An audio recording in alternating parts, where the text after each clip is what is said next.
Bonjour à toutes et à tous et bienvenue à la première séance, un podcast consacré au 7e art et qui, nous l'espérons, saura vous divertir. Dans un monde où la culture ne semble pas prioritaire et se rendre au cinéma n'est actuellement plus possible, voir des films est un bon moyen d'oublier pendant quelque temps les problèmes qui nous entourent. Mais ne parlons pas de choses fâcheuses, voici plutôt l'équipe de Choc qui va m'entourer pour cet épisode pilote. Bonjour Lila. Bonjour. Alors moi, pour me présenter rapidement, dans la vie, je suis assistante de production en audiovisuel et cinéma. Et sinon, en parallèle, donc depuis 2016, j'ai rejoint l'équipe de Istasia.fr, qui est un site spécialisé dans le cinéma asiatique.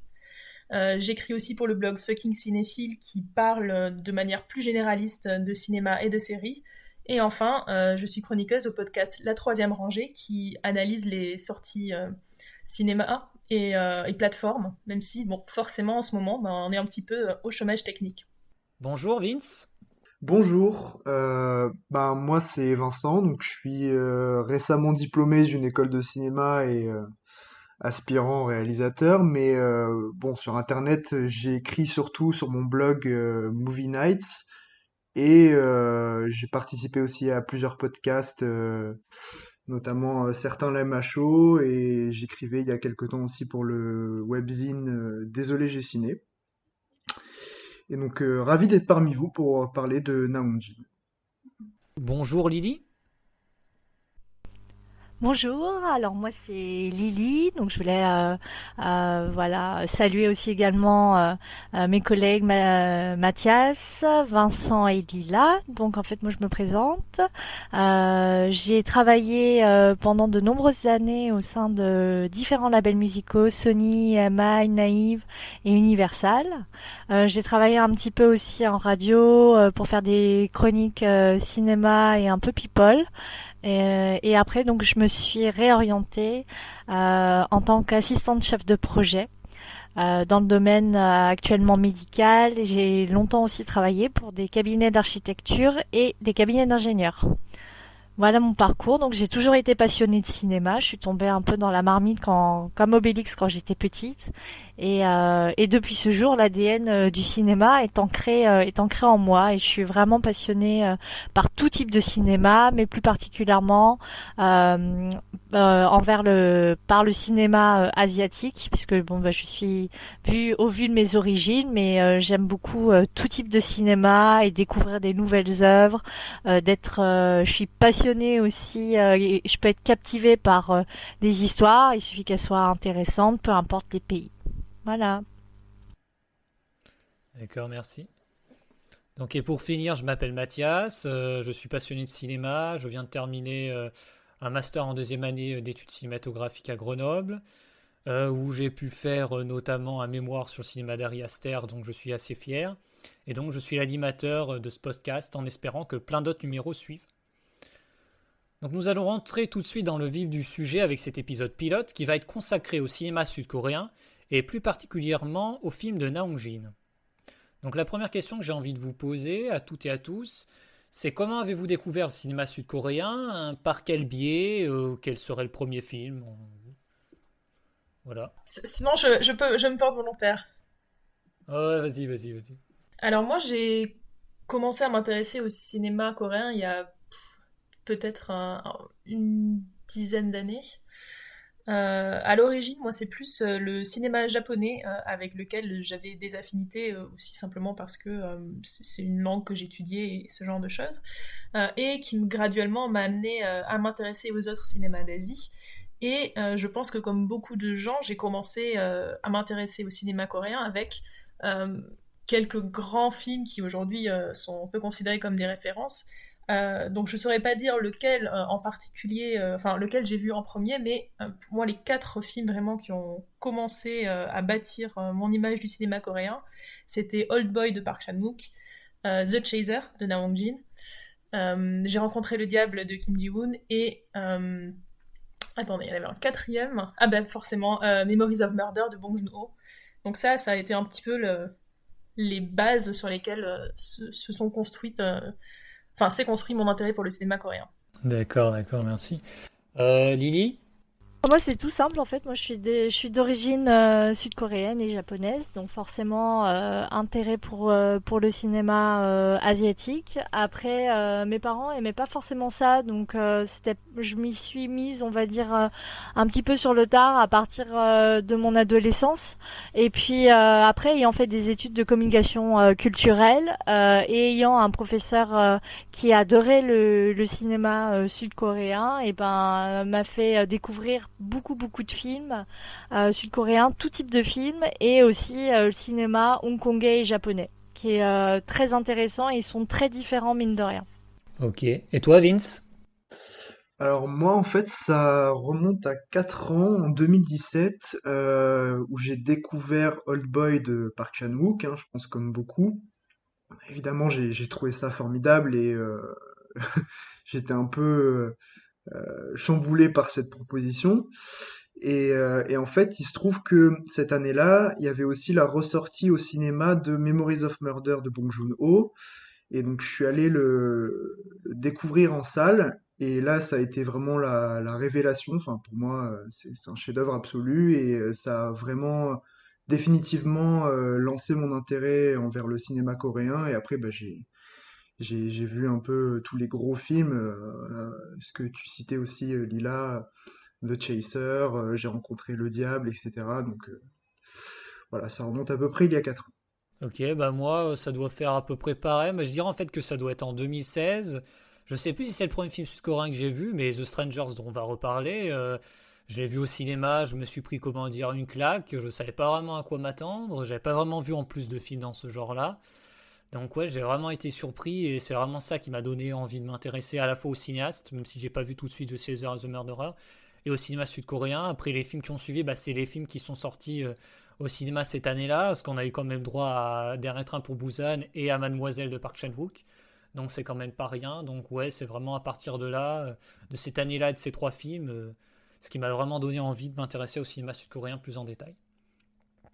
Donc ensuite, comme on l'a dit, le podcast sera consacré à Naung Jin. Euh, donc c'est un cinéaste qui a fait assez particulier, donc on va en voir. Il a fait donc seulement pour l'instant trois longs métrages, un quatrième est en cours de tournage, enfin en cours de production.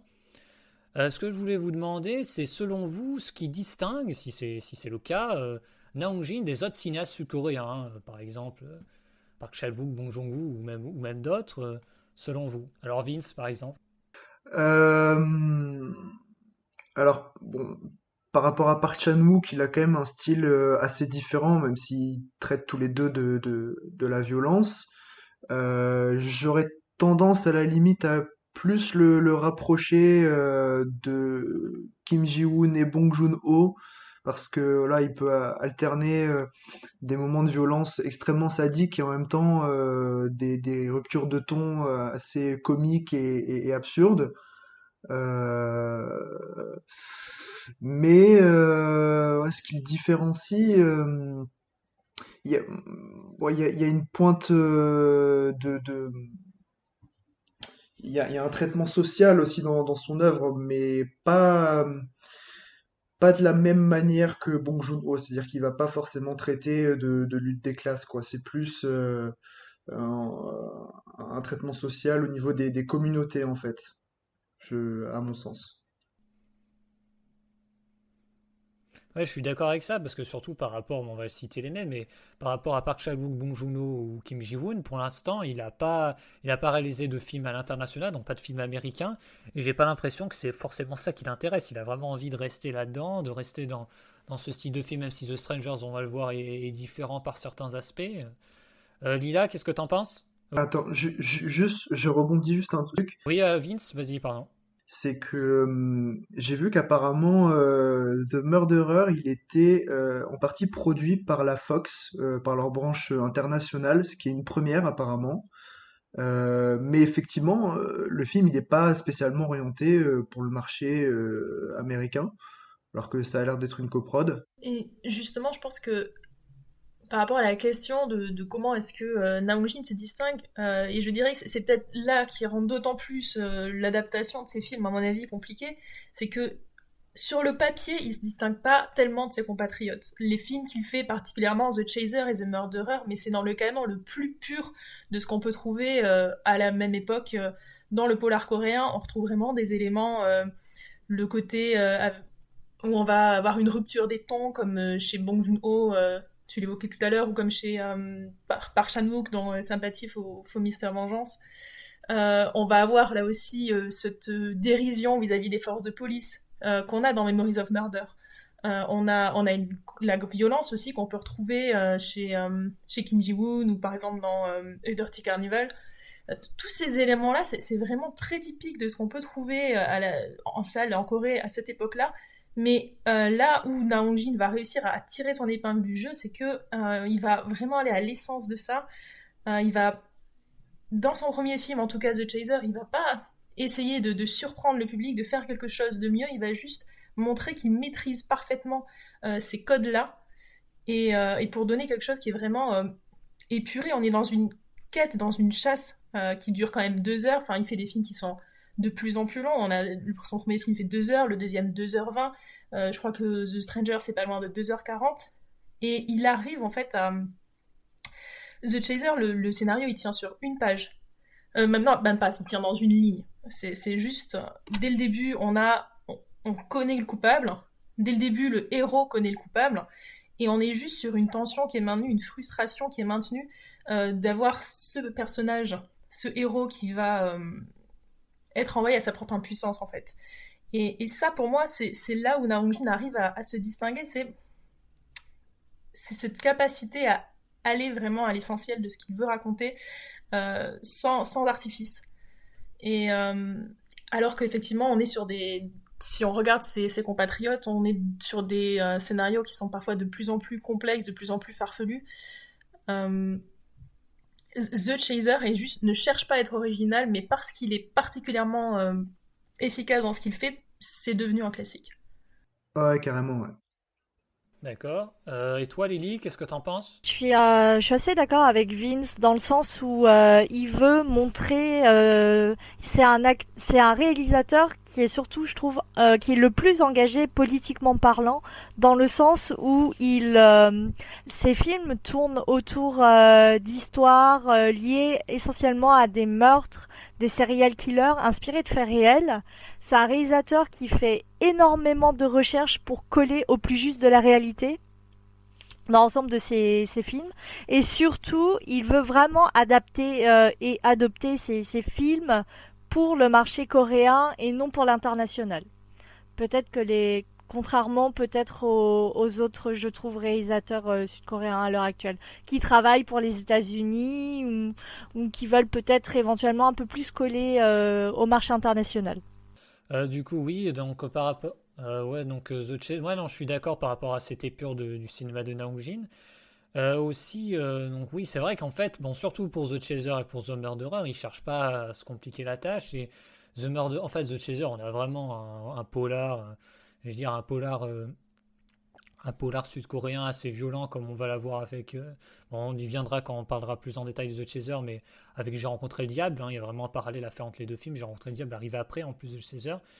Et The Murderer, on est plus dans, j'ai envie de dire, pour l'avoir découvert récemment, plus un peu dans un thriller Hitchcockien. On ne sait pas bien au départ vraiment à quoi on a affaire, même si on a l'impression d'avoir vu un peu ce type de film. Finalement, le scénario est complexe, mais reste finalement simple sur le papier, j'ai envie de dire. Et pour The Strangers, par contre, c'est vrai que The Strangers, bon, c'est vrai qu'on a un mélange de genres assez presque inédit, puisque on a un polar horrifique, mais qui verse presque dans le surnaturel. Donc, c'est vrai que pour ça, je trouve que Na Hong-jin est assez fort. Bon, je dis pas que c'est le seul à faire ça, mais en tout cas, je trouve que c'est un des cinéastes sud-coréens, même cinéaste tout court, qui m'impressionne le plus par rapport à ça. Bah, ensuite, je pense qu'on va pouvoir attaquer sur les films. Donc, The Chaser sort donc en 2008. Donc, il sort quelques années après un film comme Old Boy, du coup, mais il sort avant J'ai rencontré le diable, qui est en 2010, donc de Kim Ji-woon. Ce que je voulais vous demander d'abord, bon, c'est pas vraiment une question, c'était plus un commentaire, mais c'était quelle est la place en fait, bon, surtout pour The Chaser, The Murderer, mais quelle est la place vraiment de ces films dans le cinéma sud-coréen, j'ai envie de dire, par rapport à des films comme à des films comme All Boy et J'ai rencontré le diable, ou est-ce que vous les suturez? Est-ce que vous diriez que est-ce que vous diriez que c'est des films différents? Est-ce que c'est des films qui, bon, ils ont des similitudes, mais comment vous vous placez exactement? Donc Lily, par exemple.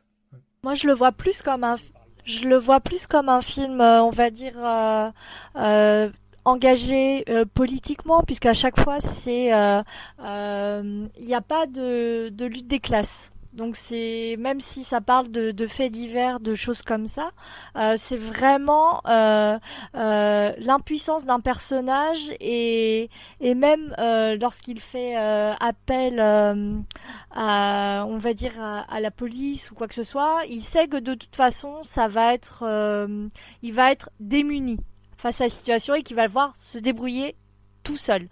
Il est seul face à, cette personne qui kidnappe les prostituées dont il a la charge. Donc c'est en ça vraiment que c'est différencié. La situation d'une personne à un instant T. C'est l'impuissance de tout un système, en fait, hein, dans The Chaser. La municipalité, la police. Hmm, c'est ça. Et ça, c'est vraiment quelque chose qu'on retrouve enfin, dans ces trois films, cette notion enfin, quelque chose de très tragique en fait. On sait que le héros marche vers sa fin et il se débat pour essayer d'empêcher ça, mais au final, il n'y a rien qui peut l'en sauver de cette issue funeste. Ouais, il y a vraiment un côté désespéré, en fait, dans ces films, où tu sens que voilà, les personnages se débattent tant bien que mal pour essayer de garder la tête au-dessus de l'eau, quoi, mais ils peuvent pas empêcher la noyade, quoi. Et il y a aussi quelque chose, enfin, d'une ironie qui est très cruelle. Et en cela, j'ai tendance à vouloir rapprocher ces films de Sympathie pour Mister Vengeance de Park Chan-wook, où on a aussi un personnage qui est pas forcément un personnage mauvais à la base. Alors ça, peut-être que je reviendrai dessus, parce que le héros de The Chaser est pas exactement le parangon de la bonté, mais on se retrouve dans une situation, et ça sera peut-être plus net avec ces films suivants, mais où on a un personnage qui a fait de mauvais choix, et en fait, à cause de ça, il se retrouve pris dans un engrenage, et où il y a toujours une sorte d'ironie, c'est-à-dire que globalement, au moment où il pourrait faire quelque chose pour s'en sortir, euh, quelque part, il paie les conséquences de ses choix précédents. Enfin, il y a toujours une sorte de piège qui se referme. C'est comme s'il courait. Enfin, j'ai un peu cette image bah, je sais pas, dans Le Seigneur des Anneaux, voilà, quand, quand Gandalf essaie de s'échapper et que Saruman ferme toutes les portes, genre juste devant lui. Bah, c'est exactement cette image-là qu'on peut retrouver dans ce genre de film. Voilà. Et effectivement, enfin, dans quelle mesure est-ce qu'on peut raconter tout le film? Euh, bon, sans tout. Oui, mais voilà, c'est toujours il y a un côté aussi chèvre de Monsieur Seguin, enfin vraiment au moment où on croit que le personnage va s'en sortir, au moment euh, où il y a tous les éléments, bah, finalement les différentes décisions qu'il a prises vont rentrer en confrontation les unes avec les autres. Enfin, moi je pense beaucoup à Sympathie pour Mister Vengeance, où typiquement un gars essaie de vendre ses organes pour avoir l'argent pour l'opération de sa sœur, et une fois qu'il a vendu ses organes et qu'il s'est fait voler ses organes en fait, ben en fait il pourrait faire une greffe. Enfin tu vois, c'est ce genre de situation, et qu'on retrouve là avec ben, au moment où il pourrait être en train de sauver la fille et qu'elle l'appelle au téléphone, ben en fait lui il est en train de courir après le criminel en vain dans la mauvaise direction, et du coup il n'entend pas le coup de fil. Enfin c'est vraiment ce côté très très cruel où il suffirait qu'il tende la main, mais il le fait pas parce qu'il est distrait par autre chose, parce que il est sur une autre piste. Euh, et ça, je trouve que c'est quelque chose qu'il maîtrise particulièrement bien. Oui, il y a un côté jusqu'au boutiste, quoi, dans la violence et l'exploration du mal, de la souffrance, etc. Et c'est assez passionnant, je trouve. En même temps, c'est ça aussi qui est intéressant dans chacun de ces films. Ouais, et d'ailleurs, bon, c'est vrai qu'on n'a pas trop résumé, mais The Chaser, en fait, c'est l'histoire d'un type qui kidnappe et torture et tue des prostituées. Et en fait, bah, c'est le proxénète en charge de ces prostituées qui va chercher à les retrouver, et notamment bah, à essayer de retrouver la dernière en date qui se fait kidnapper. Et donc il se retrouve voilà, impuissant face à la police qui est incapable de l'aider. Surtout qu'en plus c'est un ancien flic et il peut même pas compter sur ses anciens partenaires. Enfin bref, c'est vraiment une course-poursuite haletante pour essayer voilà, de retrouver cette fille qui se fait torturer. Mais ça, c'est quelque chose qu'on va retrouver aussi dans The Strangers. Mais justement, en fait, je pense que ce qui rend le personnage de The Chaser, enfin le méchant de The Chaser particulièrement flippant, en fait, c'est que justement, il a cette figure un peu angélique. Enfin, ça a juste l'air d'être un type ben, comme un autre. Enfin, je suis désolée, je repense encore à Memories of Murder où qui se finit sur de quoi avait l'air le meurtrier et non, c'était juste un type normal, un type comme un autre. Et c'est vraiment ça, il y a cette figure du mal qui est d'autant plus absolue qu'il est, qu'il est banal en fait dans sa forme, qu'il est totalement passe-partout. Et en même temps, ce que je trouve vraiment glaçant moi dans The Chaser, c'est la façon dont donc le criminel avoue ses crimes. De manière, mais enfin presque anecdotique, il en parle, il cherche pas vraiment à les cacher, il échange même ses petits tips avec le policier sur comment il découpe et vide ses victimes pour... mais vraiment la façon dont il en parle, comme si c'était juste ah oui, ben moi je répare des vélos, donc tu sais, faut démonter les pneus, etc. Enfin, c'est super flippant ce caractère désinvolte, ouais. Oui, puis c'est assez parlant. En plus, le choix de d'avoir un proxénète comme personnage principal. Enfin, je veux dire, que ce soit lui qui se retrouve à essayer de rendre justice, en tout cas mieux que la police, c'est quand même assez ironique, quoi. Mm.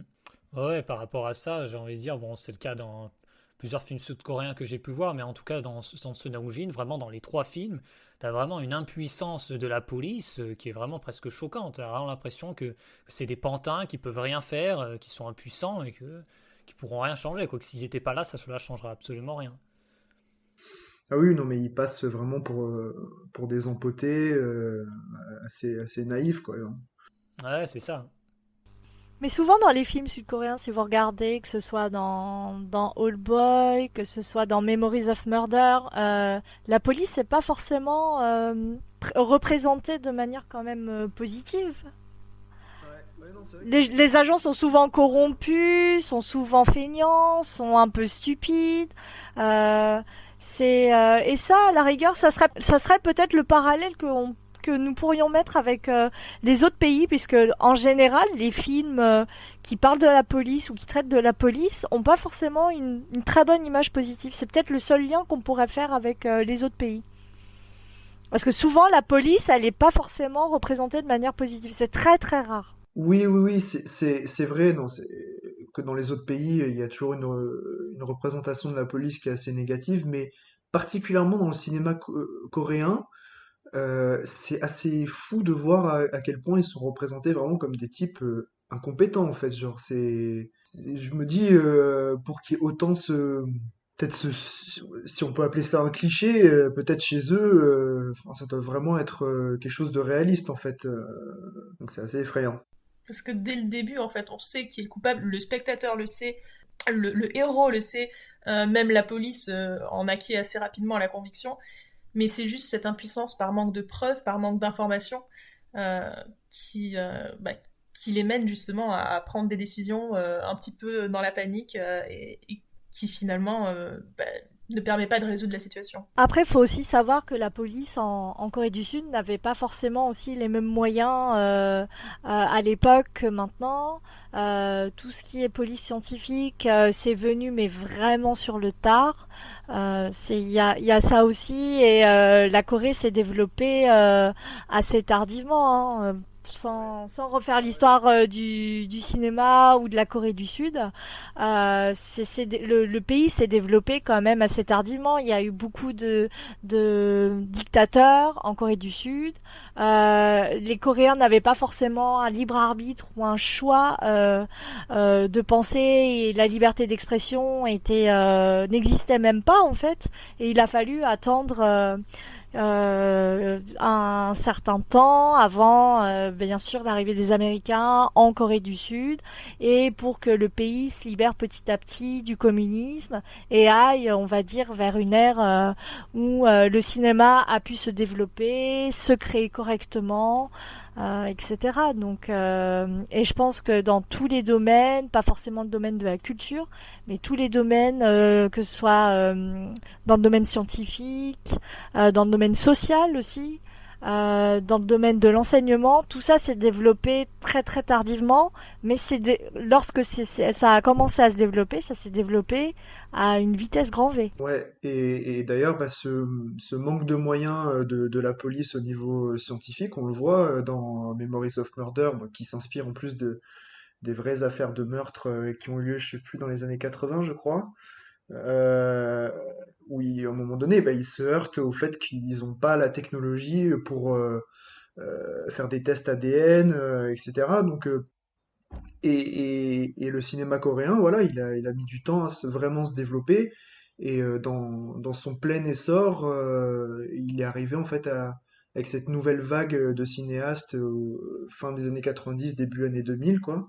Donc c'est un cinéma qui est très jeune, en tout cas dans son plein essor. Ah mais complètement, parce qu'en fait avant le cinéma on le laissait de côté ou il était utilisé à des fins de propagande, donc c'était pas vraiment on va dire c'était pas vraiment du comment dire du cinéma de genre, c'était pour promouvoir le gouvernement ou le dictatorial de l'époque. Donc puis après, bon, bah, ça s'est développé.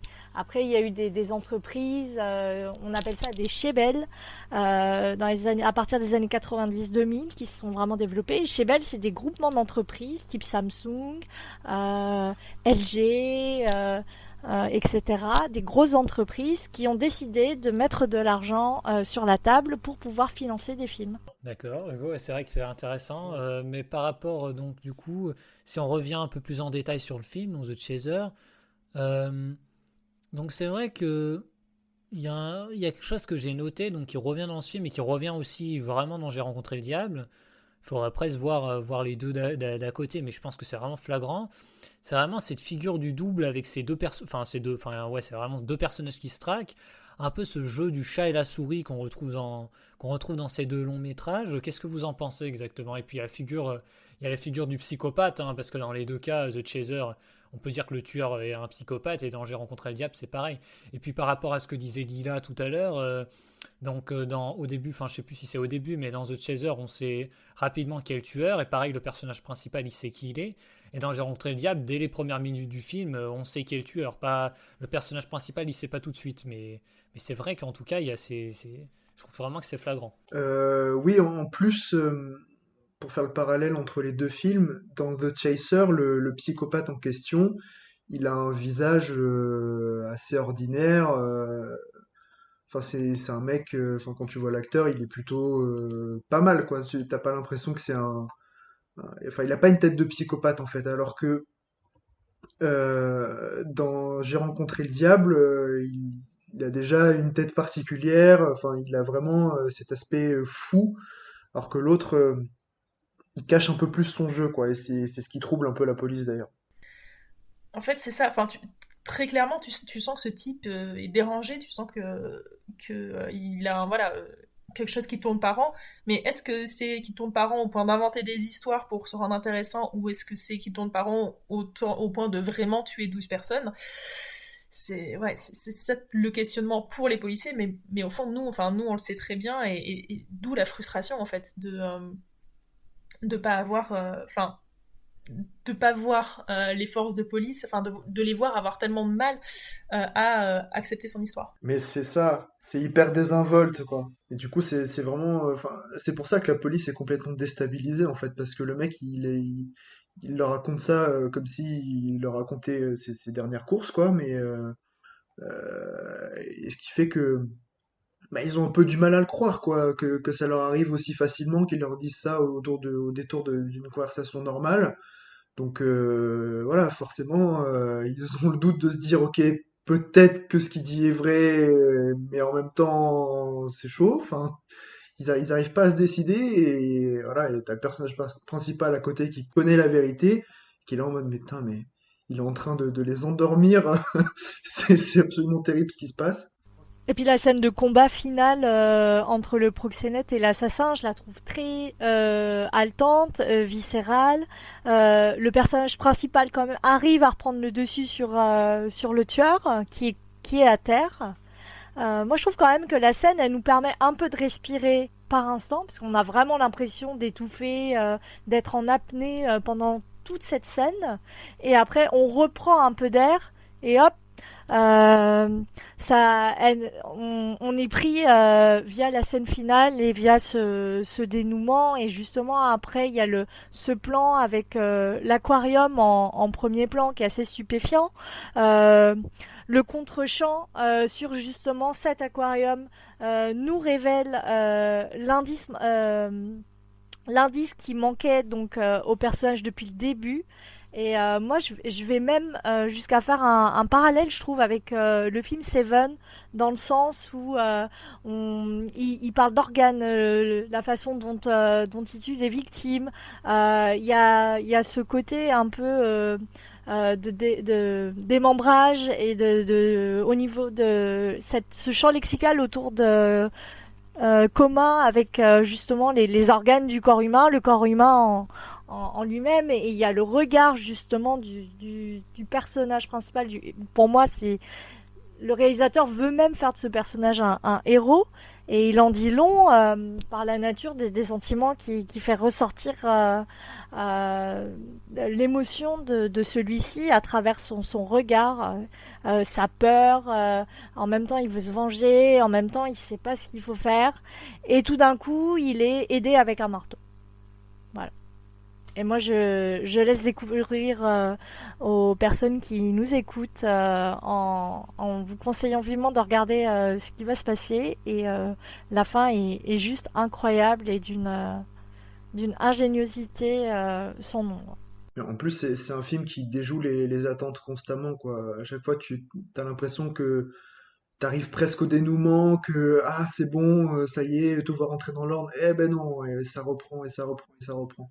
Donc c'est vraiment un film haletant et assez impressionnant, quoi. Oui, d'ailleurs, par rapport à ça, je trouve que bon, on va y revenir quand on parlera des deux films, des longs métrages suivants de Naong Jin. Mais les trois films sont vraiment haletants. À chaque fois, on sait vraiment pas ce qui va se passer. Et j'ai l'impression que ça monte crescendo. Plus on arrive vers The Strangers, c'est vraiment le cas, quoi. Ah oui, ouais, par contre on en reparlera, mais The Strangers, il y a un crescendo assez hallucinant quand même. Ouais, tout à fait d'accord. Mais c'est ce que je me suis dit aussi devant The Murderer, hein. Ce côté course-poursuite qui n'en finit pas, mais dans le bon sens du terme. On sait jamais ce qui va se passer, quoi. Enfin, comment ça va se terminer, cette course-poursuite. Si le personnage va finir par s'en sortir. On le retrouve aussi on le retrouve vraiment dans The Chaser. Même dans The Strangers, en moindre mesure, il y a une scène notamment, même si c'est différent puisque c'est pas, on va dire que c'est pas le personnage principal qui est coursé, mais voilà. Et par rapport à, donc, on en a parlé un peu. Donc par rapport à J'ai rencontré le diable, j'ai envie de dire, J'ai rencontré le diable va plus loin. Enfin, c'est-à-dire que j'aurais dit, on va pas spoiler aucune des deux fins, mais J'ai rencontré le diable, il y a vraiment un affrontement viscéral comme dans The Chaser. Mais est-ce que vous diriez que est-ce que vous diriez que J'ai rencontré le diable va plus loin que The Chaser? Moi, c'est ce que j'aurais tendance à dire notamment dans la violence. Et puis, on a presque le personnage principal qui devient. On se demande si ce diable dont parle le film, c'est pas lui, quoi, en fin de compte. Mais clairement, il y a cette surenchère, mais après, si on regarde le parcours du personnage principal, finalement, est relativement inversé, puisque, comme tu dis, on a ce personnage qui, à la base... Alors, ça fait un petit moment que j'ai pas vu... J'ai rencontré le diable, mais je crois que c'est un flic, ou bon, en tout cas, c'est purement un gentil à la base. Et finalement, dans sa quête de vengeance, il va peu à peu perdre son humanité. Alors que, à l'inverse, le héros de The Chaser, c'est quelqu'un qui nous est présenté comme un sale type, voilà, un proxénète, lui s'est fait disparaître, tout ce qu'il voit c'est que elle lui devait de l'argent, il avait avancé de l'argent sur elle, et c'est seulement parce que une autre fille lui fait remarquer qu'il y a peut-être un problème et pas juste ses filles qui s'enfuient que bon, ok, il va enquêter, et au final, c'est sur cette quête, pendant la recherche de la dernière de ces filles qui a disparu, que petit à petit, en fait, il va être humanisé aux yeux des spectateurs. Il va être humanisé notamment au moment où il va découvrir que cette fille, elle a elle-même une petite fille et qu'il va devoir s'en occuper. Euh, et au final, quand on arrive à la fin du film, on ressent de l'empathie pour lui, hein, on ressent de l'attachement pour lui, ce qui est un petit peu l'inverse du coup en termes de trajectoire. Et ce que j'aime bien, moi, justement, c'est ce jeu de poupée russe. Et à chaque fois que tu crois que tu t'as réussi et que t'attrapes la poupée qui est en dessous de l'autre, et en fait, bah non, c'est pas la bonne, ou ça va mener sur une fausse piste. Et ça, c'est très intéressant et très intelligent dans la manière scénaristique. Et donc justement dans J'ai rencontré le diable, en fait, ce que j'ai aussi aimé, c'est que donc c'est pour être un peu plus précise par rapport à ce que tu avais dit, Lila, c'est un agent secret et en fait donc il est plus du côté du bien. Dans The Chaser, c'est un proxénète, un ancien flic qui est devenu proxénète. Donc c'est vraiment il y a le bien et il y a le mal. Et moi ce que j'aime dans les films coréens, c'est que en fait finalement le bien, le mal, on n'arrive plus trop à distinguer la limite entre le bien et le mal.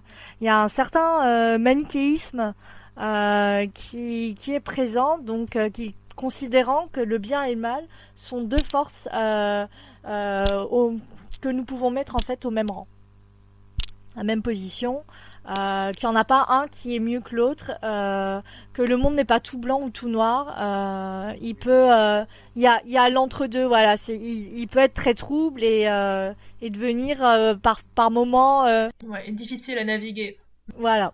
Je dirais que c'est une des choses qui est intéressante si tu regardes en Corée par rapport aux autres grands cinémas d'Asie de l'Est, donc le cinéma japonais ou le cinéma chinois, qui sont aussi de grosses industries. Mais si tu regardes les box-office locaux, tu te rends compte que les films qui nous parviennent en France sont quand même assez différents de ce qui est regardé là-bas.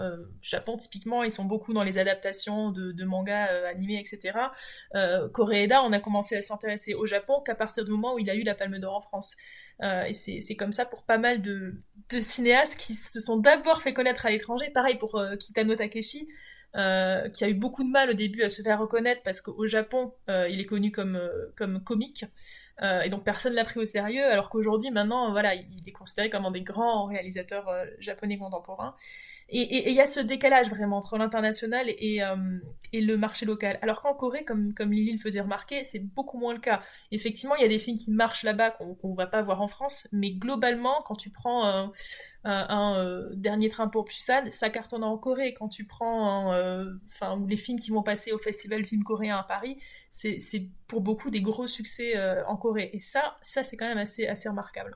Ben, notamment, The Chaser, je suis en train de regarder, mais en Corée, il a fait quand même 5 millions d'entrées, c'est énorme. Et tous les autres films de Nam Jin, je crois qu'ils ont fait plus ou moins le même genre de chiffres, quoi. Donc, c'est vrai que le public là-bas a un gros appétit pour les thrillers, et je trouve ça marrant d'ailleurs que ce soit vraiment le genre prédominant, en fait, qui ressort de cette nouvelle vague coréenne comparée aux autres pays, quoi. Je pense on a bien fait le tour et puis on a parlé également de ce cinéma sud-coréen et de ses particularités, on va dire. D'accord, d'accord. Bah, j'espère on vous a bien donné envie de voir The Chaser. Et maintenant, on va passer donc à The Murderer, donc le deuxième long métrage de Naong Jin, dont le titre original est The Yellow Sea. Bon, je trouve que le titre original est quand même plus parlant quand on a vu le long métrage que The Murderer. Du coup, le premier point que j'ai noté, c'était que donc, je m'attendais à ce que The Murderer ait plus de similitudes avec The Chaser, mais finalement, en y pensant, je trouve qu'il a beaucoup de similitudes avec The Strangers, et notamment dans ce qui est le traitement de la frontière et de l'immigration. Donc, je ne sais pas ce que vous en pensez, c'est un point assez important des deux longs métrages, mais surtout de The Murderer. Ouais, c'est vrai que c'est un contexte vraiment particulier. Moi, je connaissais même pas en fait cette histoire de cette préfecture de Yanbian qui accueille des Coréens, c'est une sorte de réfugiés coréens en fait hein, qui sont installés dans cette préfecture chinoise et donc ils vivent dans une précarité extrême. Et on a ce chauffeur de taxi qui va, en plus, je crois qu'il y a sa femme qui est en Corée, il a pas de nouvelles d'elle, et voilà, il veut gagner de l'argent pour pour partir en Corée et retrouver sa femme, je crois, parce qu'il vit tout seul avec sa fille et je crois peut-être sa belle-mère ou je sais plus. Ouais. Du coup, il va accepter bah, de commettre un meurtre contre récompense et forcément bah, ça va pas bien se passer. Et rembourser en fait une dette qu'il a acquise en fait, ouais. Et parce qu'en fait pour payer le visa de sa femme pour qu'elle puisse partir, il a acquis une dette qu'il n'arrive pas à rembourser et pour laquelle il est pourchassé en fait. Euh, et alors, chose qui est assez drôle dans The Murderer, c'est que on a les mêmes acteurs du duo de The Chaser, euh, mais dans un rôle inversé, où celui qui jouait le serial killer dans The Chaser, ici, c'est le personnage principal, et celui qui jouait le proxénète dans The Chaser, là, c'est celui qui va commanditer le meurtre en question. Donc on a un peu des rôles inversés, en fait, c'est assez marrant.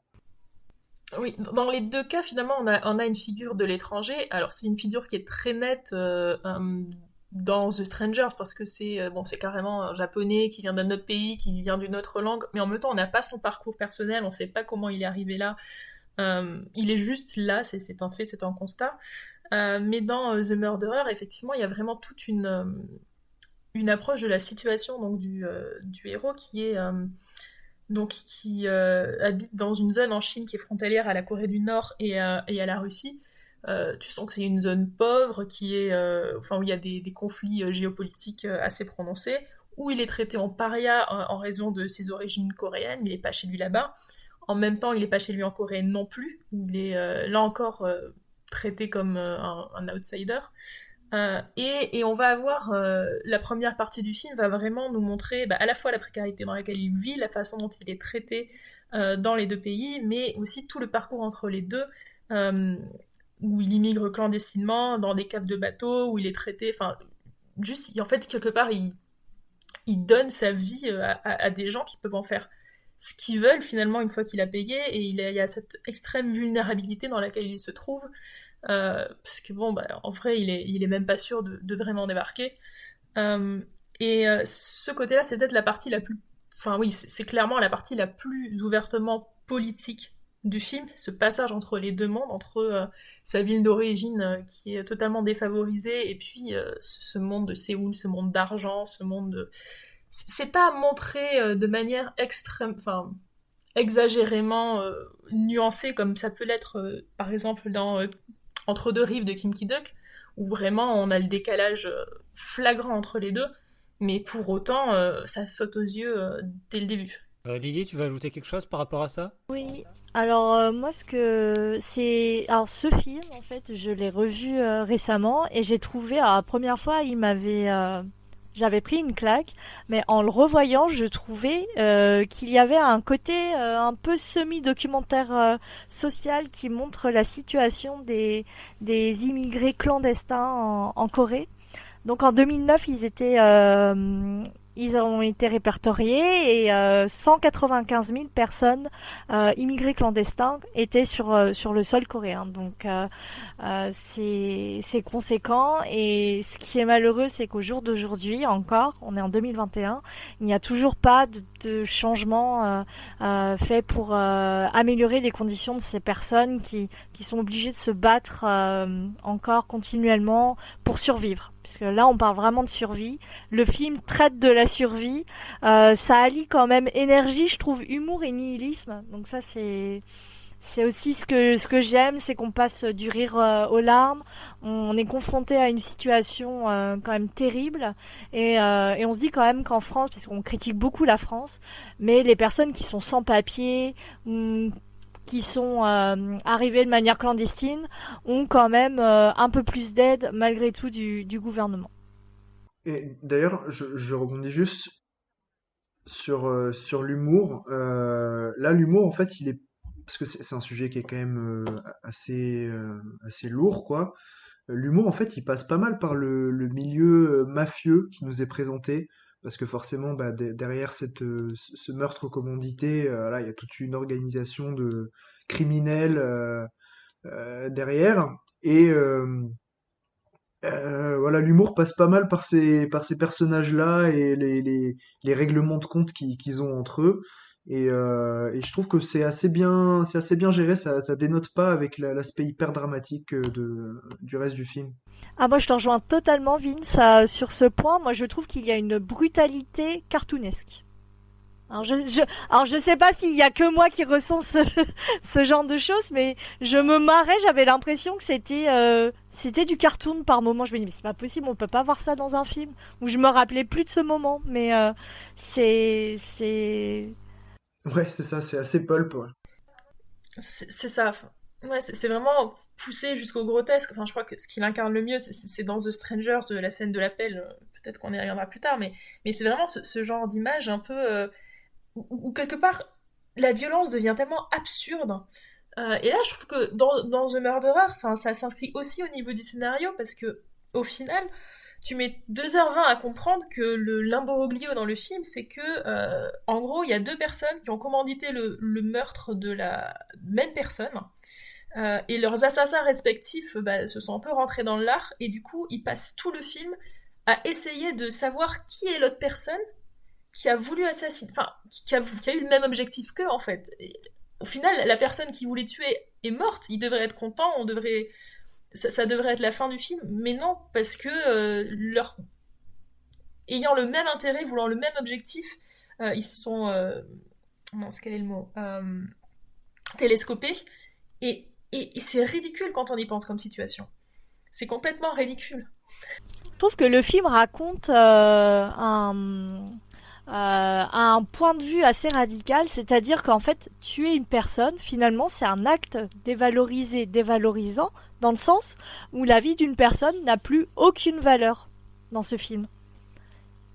Ah oui, non, mais Et ça fait, c'est assez flippant quand on s'aperçoit pas forcément de ça tout de suite, puisqu'on voit la situation, et c'est au moment de la fin du film qu'on se dit, ah mais ouais, mais c'est compliqué quand même cette situation de nous montrer ça et de nous montrer ce point de vue aussi radical, aussi extrême et poussé jusqu'au bout. Mais la question de la valeur de la vie, ça c'est quelque chose qu'on retrouve pas mal en fait. Bah, déjà un petit peu dans The Chaser où on a un peu ce cliché de les victimes sont des prostituées donc personne viendra les chercher. C'est un peu la lie de la société. Il lui dit ça à un moment donné à la fille quand il va pour la frapper, pour la tuer. Il lui dit toi de toute façon personne viendra te chercher. Bon, ça c'est un cliché qu'on a pas mal vu. Là c'est pareil avec The Murderer. C'est un immigré clandestin, c'est quelqu'un que personne viendra chercher. Sa femme, c'était déjà son cas. C'est quelqu'un, bah, y a que lui qui du coup, doit venir immigrer pour partir à sa recherche. C'est des gens qui vivent en marge de la société. Et après, bon, ce sera un petit peu différent dans The Strangers, mais on va le retrouver aussi un peu. Mais The Murderer, c'est vraiment l'endroit où c'est le plus explicite, où il y a doublement le fait que c'est un immigré clandestin, et en plus, c'est un criminel, donc il est coupé de la vie des bons citoyens. Euh, et il y a un moment, moi, qui m'a beaucoup interpellée à ce sujet-là, c'est que finalement, on a ces deux sortes de boss, ces deux sortes de chefs de gang, et d'un côté, t'as l'homme d'affaires de Séoul qui se fait appeler président par ses hommes, voilà, en costard constamment. Et de l'autre, t'as le passeur qui habite en Chine, qui organise des combats de chiens. Et du coup, quand les deux, bah, quelque part, deviennent conscients l'une de l'autre, l'homme d'affaires, il dit juste à ses hommes d'aller buter l'autre. Mais dans sa tête, il a juste à claquer des doigts et c'est bon parce que bah, ce gars qui fait des combats de chiens en Chine, c'est rien, ça vie vaut rien, c'est un autre, enfin, c'est un petit criminel de rien du tout. Et quand il s'aperçoit qu'en fait, bah ouais, mais c'est plus que c'est plus qu'un passeur, c'est aussi un petit peu un chef de meute, hein, parce que la relation qu'il a à ses hommes, c'est vraiment ça. Et là, il se rend compte que, ah merde, en fait, c'est pas juste parce qu'il est pauvre quelqu'un que je peux faire disparaître comme je veux, juste en payant mes hommes, quoi. Ouais, la violence est traitée de manière assez pulp, donc c'est vraiment, c'est assez jouissif en ce point-là. Et c'est là que je trouve qu'il y a une présentation du personnage qui est un peu intéressante parce que dès le début, on nous le montre à une table de mahjong. Le film s'ouvre là-dessus, je crois. Et le gars perd son argent et il se fait tabasser par les gens qui lui doivent de l'argent en mode ouais, t'as tout perdu au jeu, etc. Et du coup, enfin, il t'est présenté sous un jour négatif. T'as juste l'impression que c'est un gars qui est accro au jeu d'argent, qui a plongé dans cette spirale et qui se retrouve. Enfin voilà, qui paie les conséquences de ses actes. Mais en fait, un peu plus loin, tu apprends que la dette qu'il a, c'est parce qu'il a justement essayé d'aider sa femme à aller en Corée et que enfin, elle devait lui envoyer de l'argent et puis bah, elle lui a juste plus donné de nouvelles et que en fait finalement, à la base, ses actions sont pas mauvaises. Il s'est retrouvé coincé là-dedans. Tu te doutes bien que la dette qu'il a, bah, en fait, il n'a pas les moyens de la rembourser et que bah, il joue au mahjong parce que de toute façon, c'est pas avec son salaire de chauffeur de taxi qui va payer. Donc peut-être que quelque part le jeu c'est sa seule façon éventuellement de s'en sortir. Et au final, t'as une connotation négative attachée à ce personnage au début, mais tu réalises qu'au final il est beaucoup plus nuancé que ce que tu pouvais penser. Ouais, non, c'est une sacrée épine dans le pied. Et puis, ouais, je reviens aussi sur ce côté de perte de valeur de la vie, c'est que le chauffeur de taxi, là, quand il reçoit cette, ce job de meurtre, il, il met pas trop de temps à réfléchir non plus, quoi. Il souffle un peu en mode, oh, fait chier, quoi, mais c'est pas non plus, genre en mode, oh mon Dieu, non, un meurtre, je peux absolument pas faire ça. C'est un sale boulot comme un autre, quoi. Mais c'est ça, c'est que la survie passe avant tout, en fait. Il y pense même plus, quoi. Et en même temps, là encore, cette sorte de frustration qui est qu'au final, bah, ça tombe un peu à l'eau parce que bien sûr, les choses se passent pas comme prévu.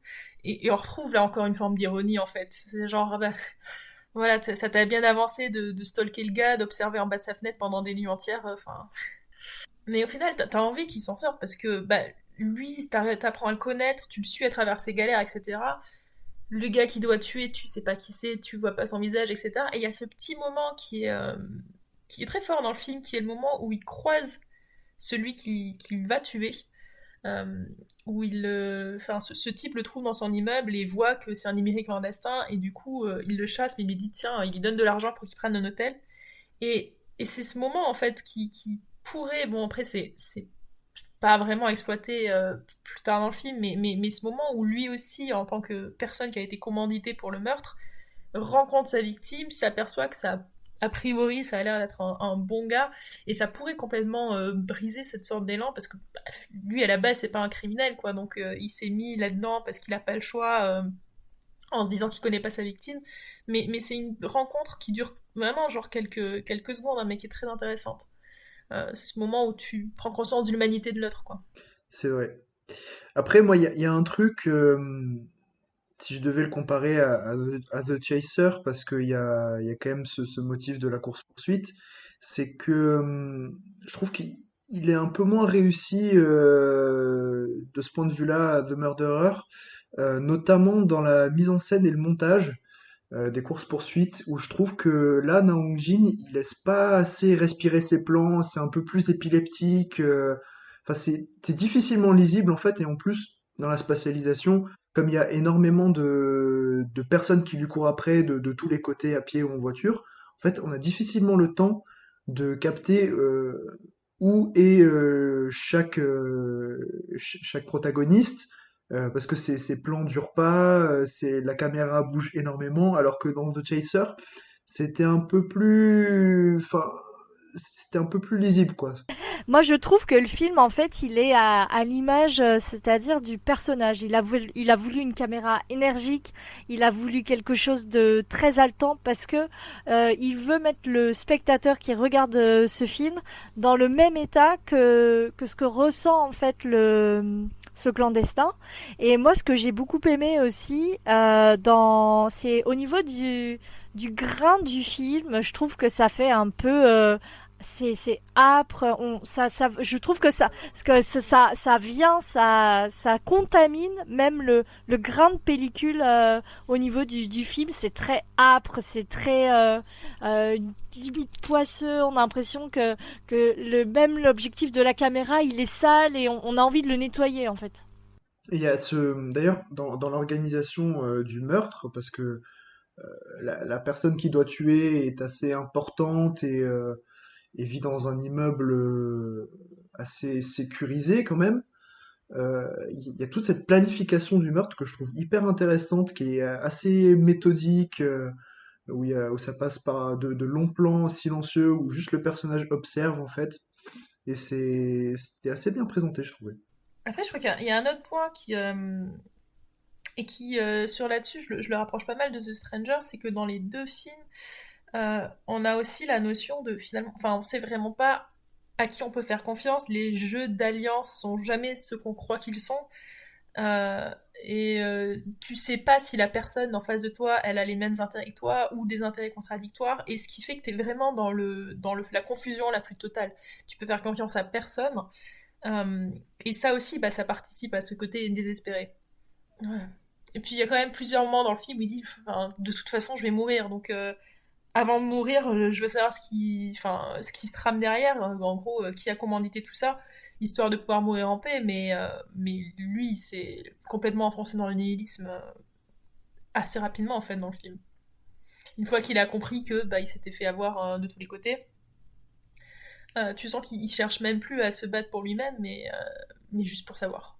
Et malgré la situation, on se prend quand même en empathie vis-à-vis de ce personnage, quand même, dont le but c'est quand même de tuer et de buter en fait une personne. C'est ça qui est fort en fait. J'avais noté encore 2 points. Bon, et après, il y a un point qu'on vient vraiment de bien évoquer, c'est vraiment le fait que, donc, c'est le cas également dans The Strangers, que les immigrés, enfin ceux qui viennent pas du pays, donc c'est le cas là des Coréens, des réfugiés coréens en Chine, donc les Joseon dans The Murderer, et dans The Stranger, ce sera le cas du vieil ermite japonais. Ce sont des personnages en fait qui sont mal vus par la population de base et qui passent rapidement pour des suspects. C'est dans le cas dans les deux films. Bah, ils sont marginalisés, donc dès que les gens ne correspondent pas aux critères, on va dire, de la population lambda, ils sont tout de suite suspectés. Parce qu'ils ont des façons d'être, ils ont des rituels ou des rites qui sont propres à leur personne. Donc ils sont pas comme nous, donc ils sont suspects d'office. Ouais, c'est exactement ça, c'est ce que je me suis dit aussi. Ouais, c'est vraiment le fait qu'ils soient marginalisés, donc forcément, ils vont passer plus pour des suspects que des Coréens dessous.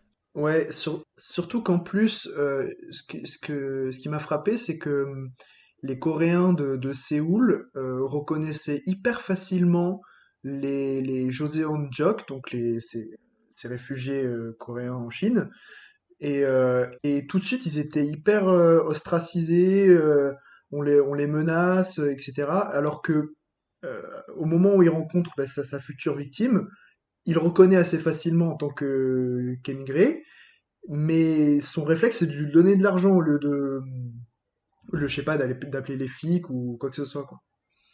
Le dernier point que j'avais noté donc pour The Murderer, c'était en fait, bon, on va pas vraiment les dévoiler, mais c'est vraiment, il y a le côté, les fins très pessimistes, autant pour The Murderer que pour The Strangers. Et je trouve qu'elles se rejoignent, même s'il y a une lueur d'espoir dans The Murderer, elles se rejoignent quand même vraiment.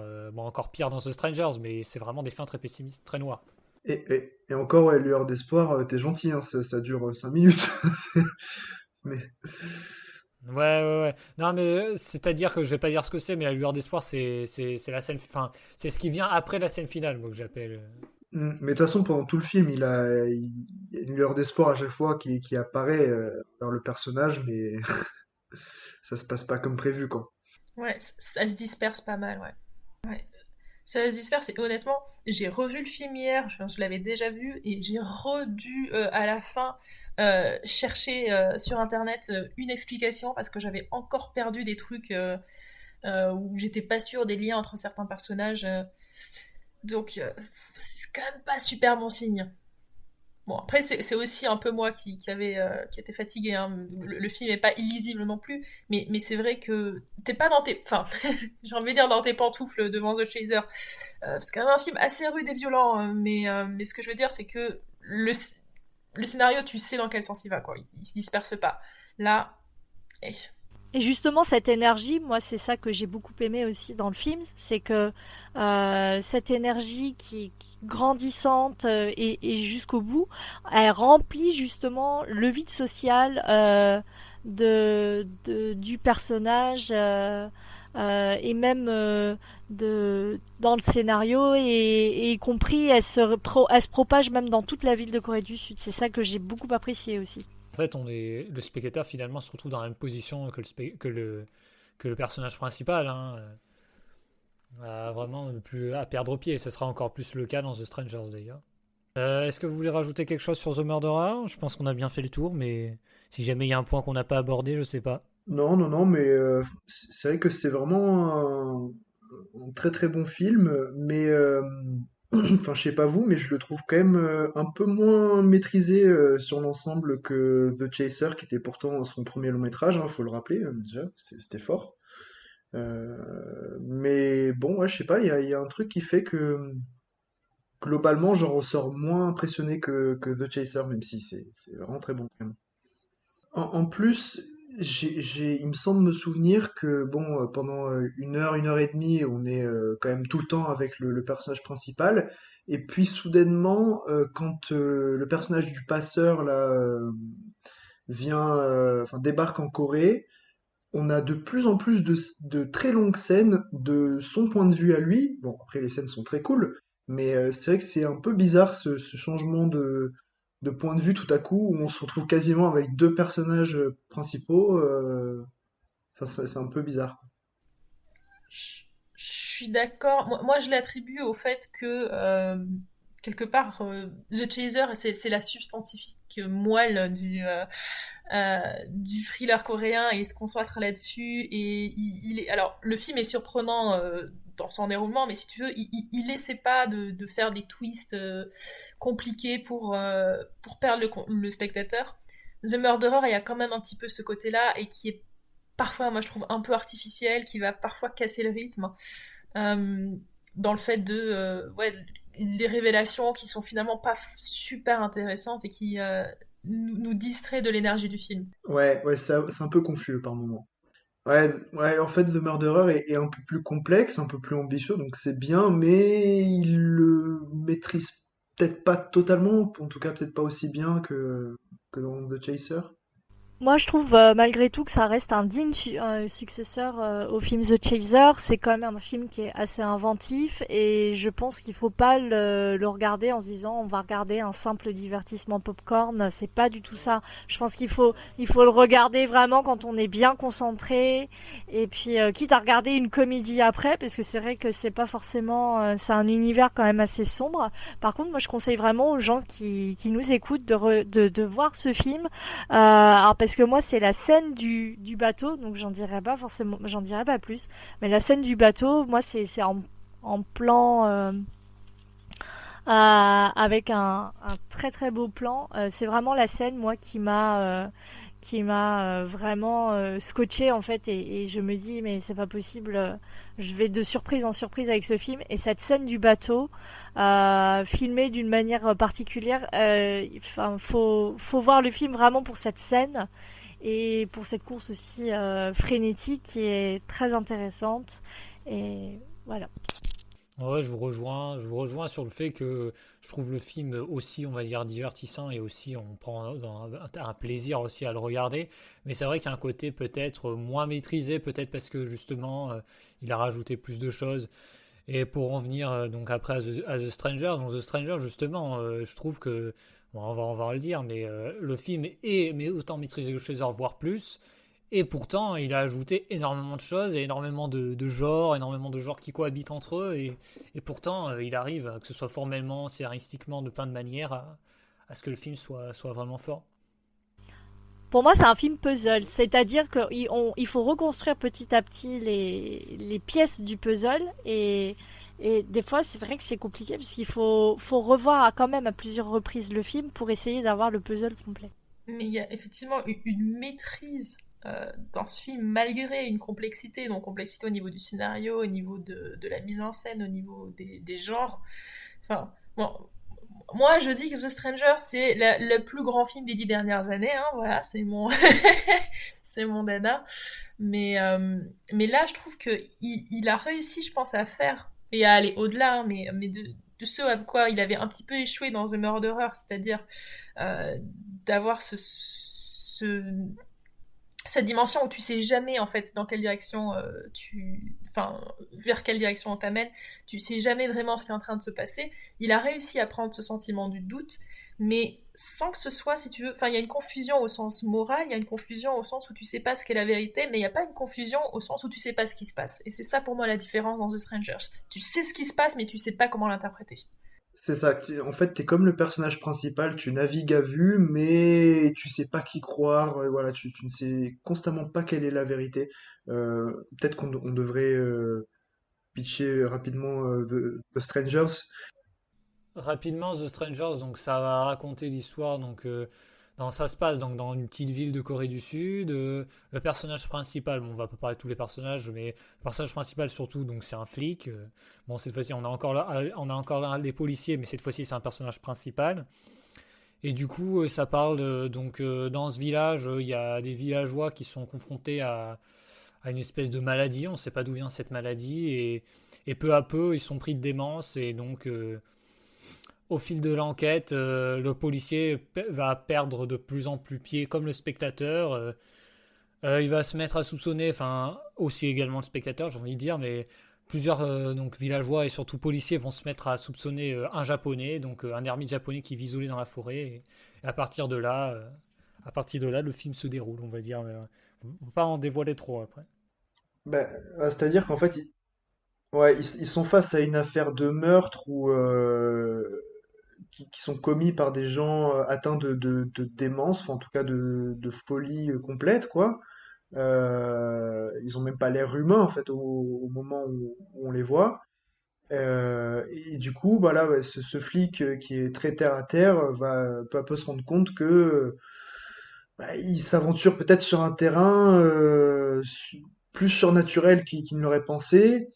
Et c'est amené par voilà, ce japonais qui vit un peu en ermite dans la montagne là, et dont on entend toutes sortes de rumeurs, comme quoi il mange de la chair fraîche ou des trucs comme ça. Enfin, plein de rumeurs bizarres à son sujet, et c'est ce qui va voilà, éveiller ses soupçons. Mais d'un côté, je crois que, enfin, il joue aussi là-dessus sur, bah, effectivement, la peur de l'étranger, euh, l'ostracisation, enfin, la xénophobie, exactement comme il le fait sur The Murderer, où voilà, on est vraiment sur cette communauté. Le titre original de The Stranger, c'est Gokseong. Donc c'est le nom du village où ça se passe. Tu sens qu'il y a vraiment cette unité du village et puis bah, mais ça c'est quelque chose qui est un peu interpellant aussi dans le titre français. C'est-à-dire qu'on voit qu'ils ont voulu garder la continuité The Chaser, The Murderer, donc on va appeler ça The Stranger. Pourquoi un pluriel alors que l'étranger identifié c'est ce japonais? Mais parce qu'en fait il y a un deuxième personnage qui est le personnage du chaman qui arrivera plus tard qu'on fait venir de Séoul, et juste ça il est coréen etc, mais juste parce qu'il est à l'extérieur de la communauté c'est aussi quelque part un étranger, c'est aussi quelque part quelqu'un dont on doute, et ça c'est quelque chose dont Et aussi un personnage féminin qui rôde autour des maisons, mais dont personne ne sait qui c'est, hein. on ne sait pas exactement qui c'est effectivement, mais en fait quelque part je trouve que dans ce film, pour faire douter le spectateur, parce que finalement, assez vite, on lui amène sur un plateau ce personnage du japonais à qui on attribue tous les mots. Mais bah, déjà, Naong Jin va exploiter le fait que bah, le spectateur, il aime pas les réponses trop évidentes, donc il essaie de voir où est l'entourloupe. Et en plus de ça, le spectateur sait que le racisme, bah, les préjugés qui vont avec, c'est quelque chose, enfin, c'est injuste.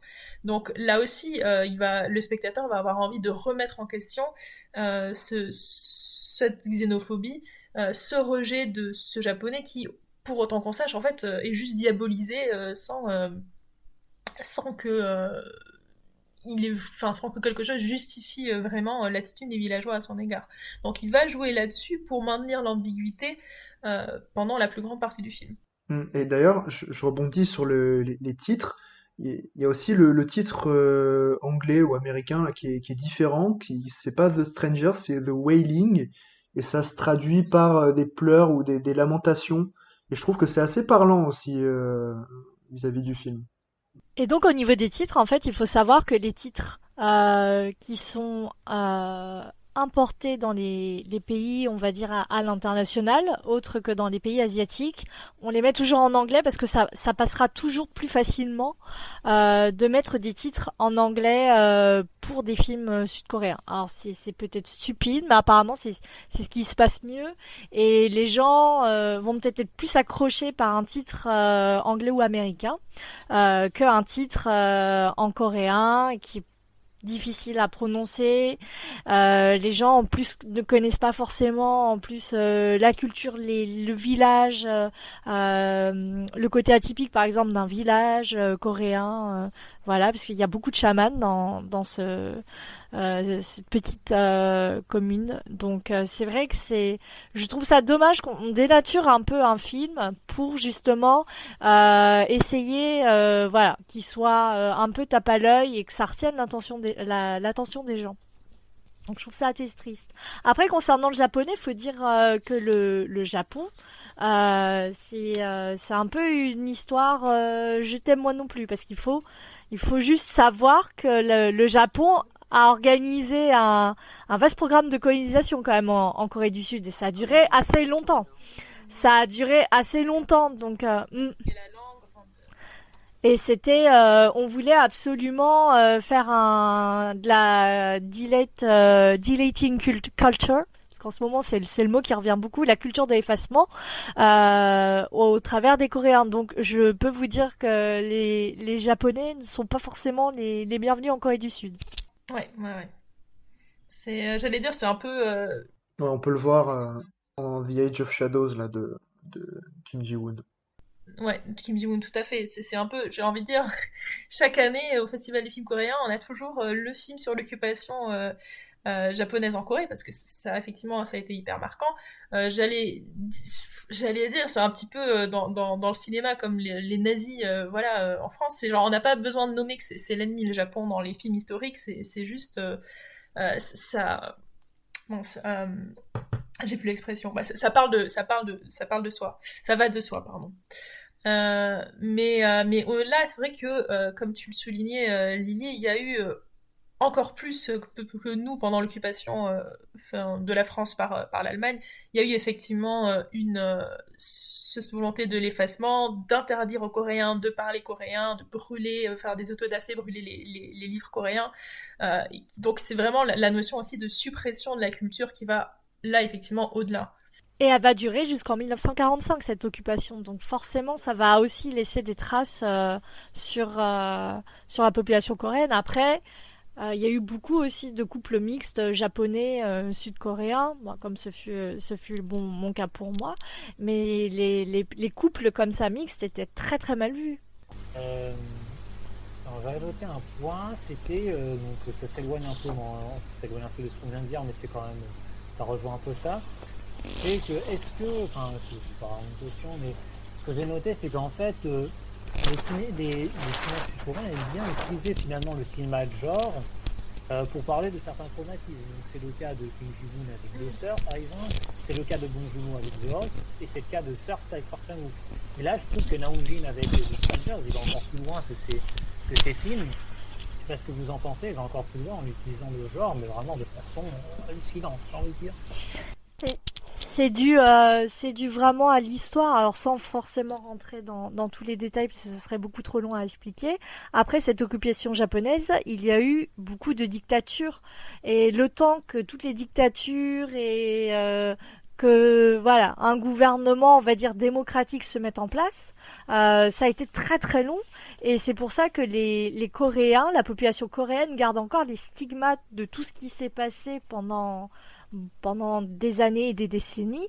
Et justement, ils peuvent l'exprimer à travers leurs films. Donc tous les stigmates du passé sont ancrés en eux, définitivement. Et à travers les films, ils peuvent justement les ressortir et exorciser un peu les traumatismes, on va dire, les traumatismes subis pendant de nombreuses années. Hein. Ben c'est ça, c'est-à-dire que déjà ils ont un passif avec les Japonais, même si évidemment à cette époque moderne ça s'est calmé.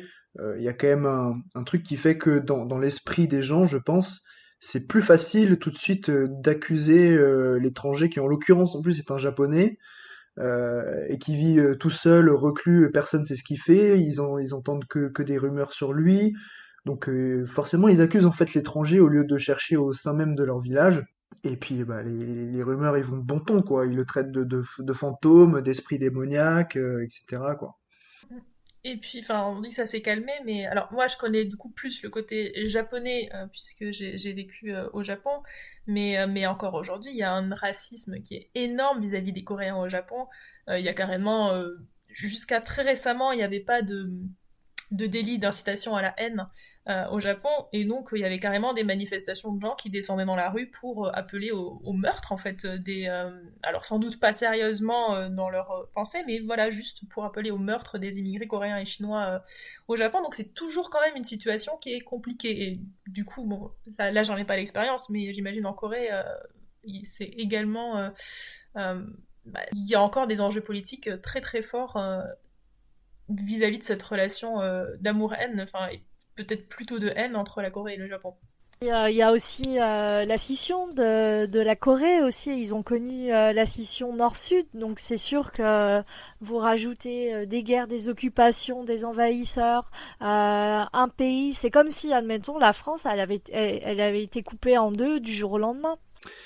Mais c'est vrai que donc pour rebondir sur le côté film de genre, The Strangers, perso je trouve que c'est un savant mélange de Memories of Murder et de L'Exorciste, quoi.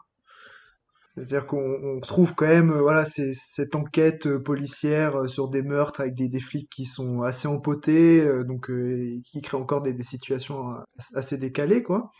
Mais bon, après ils sont pas stupides pour autant, hein, ils essayent de suivre quand même tous les indices possibles, même jusqu'à en baver et contre les éléments, quoi.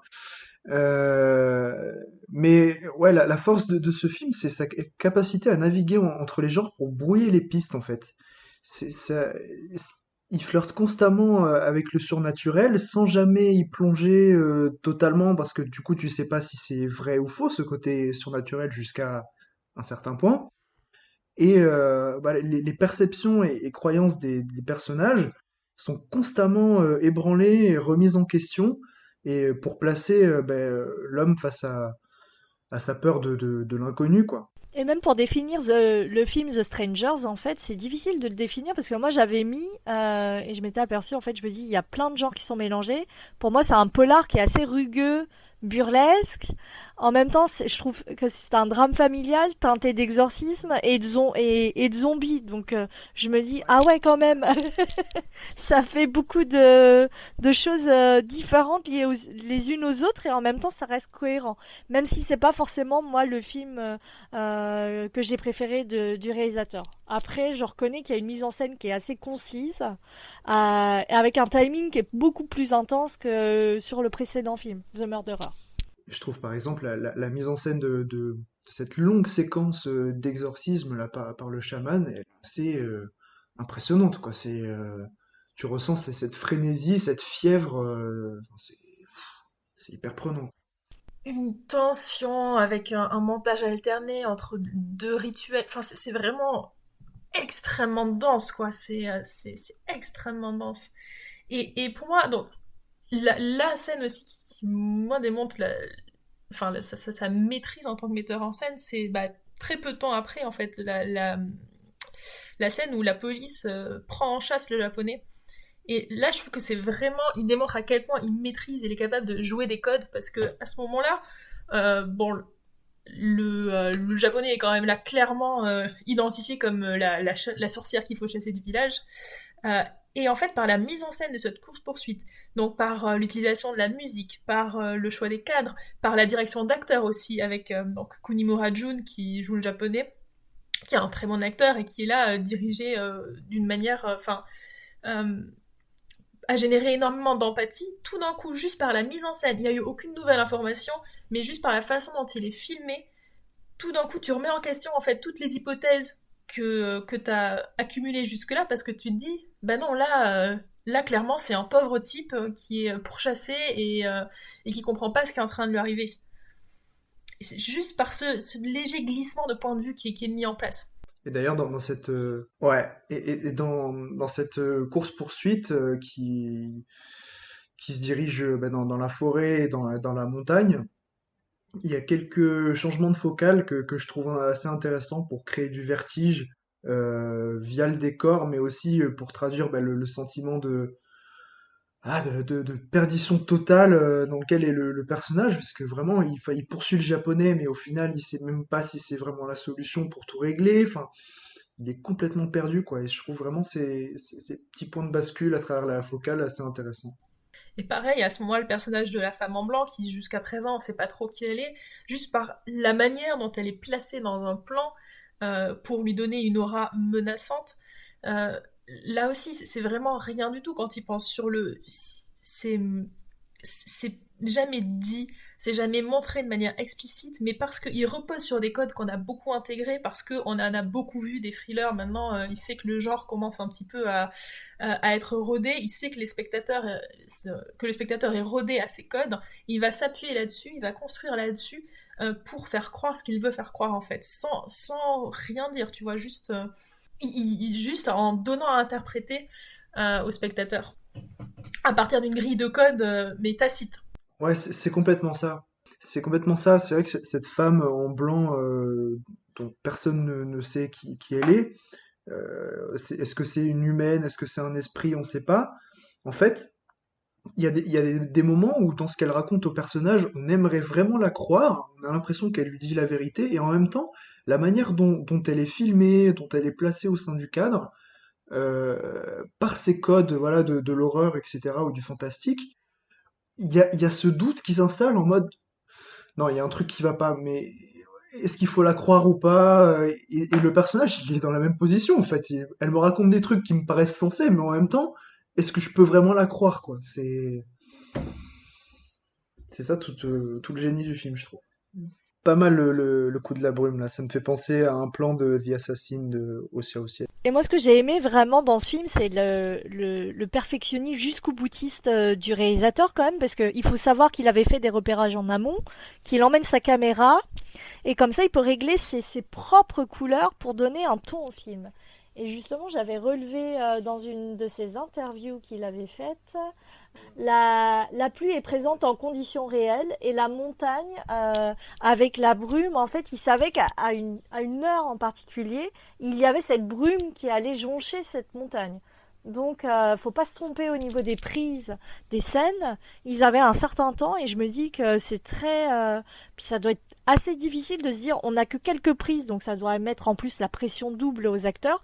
Il faut réussir cette scène parce qu'on a besoin que la brume jonche la montagne à ce moment-là avec cette pluie en conditions réelles. Donc il y a aucun trucage, il y a aucun fake. Et je m'étais dit ah oui, le perfectionnisme là, il arrive à un degré quand même assez impressionnant. Et justement, la présence du chaman, c'est quand même une notion importante en Corée parce qu'il faut dire qu'il y avait un consultant technique qui était là tout le long du film et qui était censé les protéger des mauvais esprits. Et elle était également là pendant les premières projections justement pour conjurer le mauvais sort et essayer d'avoir le plus de spectateurs possible. Donc j'ai trouvé ça, cette anecdote assez drôle et rigolote en fait. Et ça aussi, d'ailleurs, il y a le mélange des codes religieux entre le personnage du chaman, bon, si je dis pas de bêtises, l'exorcisme mené par le chaman étant en vérité plutôt tiré de rites népalais, mais bon, en tout cas, on a un côté peut-être plus animiste, etc. Et la présence de la religion catholique, en fait, qui apparaissait déjà dans Jeu de Caesar, et qui, là, devient partie prenante du scénario, puisqu'il y a ce personnage donc, de jeune prêtre qui va être amené à aider, le mot est peut-être un peu grand, parce que tu sens que le pauvre gars, il est un peu paumé, mais à essayer d'intercéder et d'aider le policier à comprendre ce qui se passe avec ce japonais. Et ce qui est drôle, c'est que le bouddhisme, en fait, est la religion première en Corée du Sud, mais ces dernières années, les jeunes se dirigent plus vers le catholicisme que vers le bouddhisme. Et d'ailleurs, il y a eu plusieurs... je trouve... dans le cinéma de genre coréen, c'est quelque chose qui a été plutôt bien repris. Enfin, il y avait eu quelques années, je crois que l'année avant The Strangers, il y avait eu le film The Priest, qui était ouais, une histoire de deux prêtres catholiques en Corée qui menaient des exorcistes. Il y a eu là, il y en a eu un autre, je crois que c'était l'année dernière, où il y a 2 ans, au FFCP, mais pareil, encore, ça m'énerve, je vais pas, de pas retrouver le titre. Euh, euh, je vous cherche ça. Ah, The Divine Fury, ça doit être. Oui, c'est ça. Donc là, il y a eu, il y a, je crois, 2 ans, le film The Divine Fury, qui est là encore une histoire d'exorcisme catholique. Euh, donc c'est quelque chose qui est de plus en plus présent dans l'imaginaire, et notamment l'imaginaire horrifique coréen. Bah là, ils exploitent vraiment tout le folklore religieux autour de ce petit village, quoi. Toutes les croyances possibles. Et en même temps, ça paraît complètement surréaliste. Enfin, tu te dis, ok, non, ça va peut-être un peu loin, mais en même temps, face à la situation, qu'est-ce que tu fais? Quelle autre solution tu as, en fait? Bah, c'est ça, en fait, à quel saint tu te voues? Et d'ailleurs, maintenant que j'y repense, j'ai revu ça dans un autre film coréen, mais je crois que c'était justement dans The Priest, où les prêtres arrivent après un chaman, en fait. On a déjà fait passer le chaman et le chaman a échoué, donc on a appelé les prêtres. Et je crois que je l'ai encore vu dans un autre film. Enfin, c'est cette notion de, effectivement, tu sais pas. Mais il y a un prêtre, d'ailleurs. Il y a un prêtre, non? Je crois que l'interprète japonais, là. Et en revoyant quelques scènes, j'ai remarqué un truc, je sais pas pourquoi, je m'en souvenais plus, mais au début, quand il arrive sur la première scène de crime, le flic, il s'approche donc de l'entrée de la maison et il y a des fleurs qui sont suspendues, qui sont un peu fanées, et la caméra zoome dessus, et en fait, tu remarques que les fleurs ont un peu la forme de crâne. C'est c'est assez fou comme détail. Ouais. euh, En arrivant sur cette scène macabre. Ouais, ouais. Oui, là, c'est ça, c'est l'interprète, en fait, qui est prêtre, qui se retrouve euh, emmené là-dedans. Et il y a vraiment, en fait, c'est ce côté aussi absolu du mal qui finalement, transcende toutes les traditions religieuses. Le mal, il est unique, enfin, c'est l'ennemi commun de toutes ces religions. Et en même temps, aucune n'a vraiment de prise sur lui. Et on ne sait pas à laquelle s'adresser pour répondre à cette menace. Et c'est quand même le folklore religieux quand même est considéré par la population quand même, c'est une métaphore pour moi de la mort, avec justement cette croyance religieuse qui est très ancrée profondément au sein de chaque personne. Et en général, cette mort, elle est toujours symbolisée, alors je sais pas si vous l'avez remarqué, avec des corbeaux, des meurtres, des maladies. Et c'est toujours fait de manière symbolique, via des éléments très très forts en fait qui sont reliés à la mort. C'est vrai, mais enfin, le film va vraiment très loin sur cette exploration du mal, des frontières entre vie et mort, et ça mène vraiment dans ce climax. Enfin, les 20 dernières minutes, moi, elles m'ont mis KO, hein. C'est un, un crescendo vers les portes de l'enfer, là, enfin, il y a des plans, je peux pas les enlever de ma mémoire, quoi. Pff. Et moi justement, je me suis posé la question en revoyant ce film hier. Je me suis dit, est-ce que les hommes sont peut-être en train de fabriquer finalement leurs propres démons, ou est-ce que ce sont les hommes finalement qui sont les démons eux-mêmes? Donc, C'est vrai qu'il y a un peu cette question qui se pose. Est-ce que les rumeurs, à force de les propager, deviennent réalité, ou est-ce que c'était déjà la réalité avant?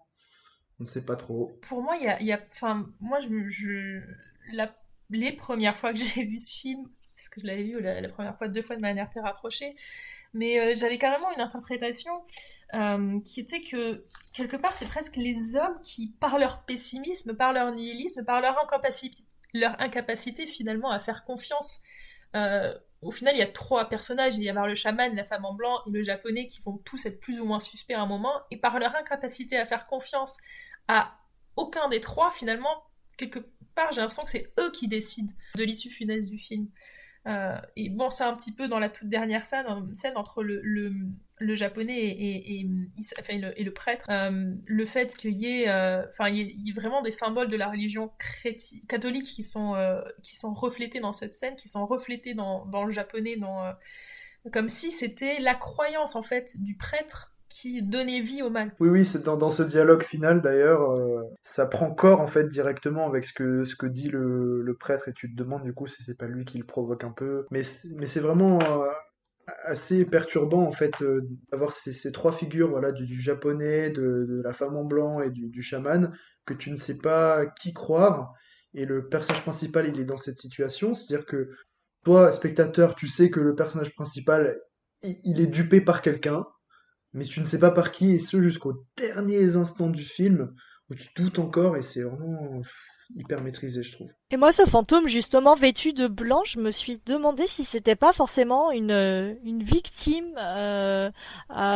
peut-être commis par des atrocités par les Japonais, et en même temps, c'est l'esprit protecteur du village. Il faut savoir aussi, le blanc, que ce soit tout pays d'Asie confondu, ça représente le deuil. Donc, ne jamais se marier en blanc, et c'est pour ça que, petite anecdote marketing, c'est pour ça que Ronald McDonald, quand il est venu avec son visage tout blanc et ses cheveux rouges, en fait, ce qui se passe, c'est que le blanc, c'est la mort. Donc, en fait, les gens n'allaient pas au McDo au début en Asie à cause de ces croyances du blanc. Ils se sont dit, on va peut-être mourir. Donc, maintenant, vous avez vu le personnage de McDonald. Il est totalement différent. Maintenant, de toute façon, c'est du vert avec du jaune où le personnage est quasi inexistant. Donc, c'était assez drôle de le souligner. Et le blanc est la couleur du deuil. Donc, on est d'équerre avec le thème du film, finalement.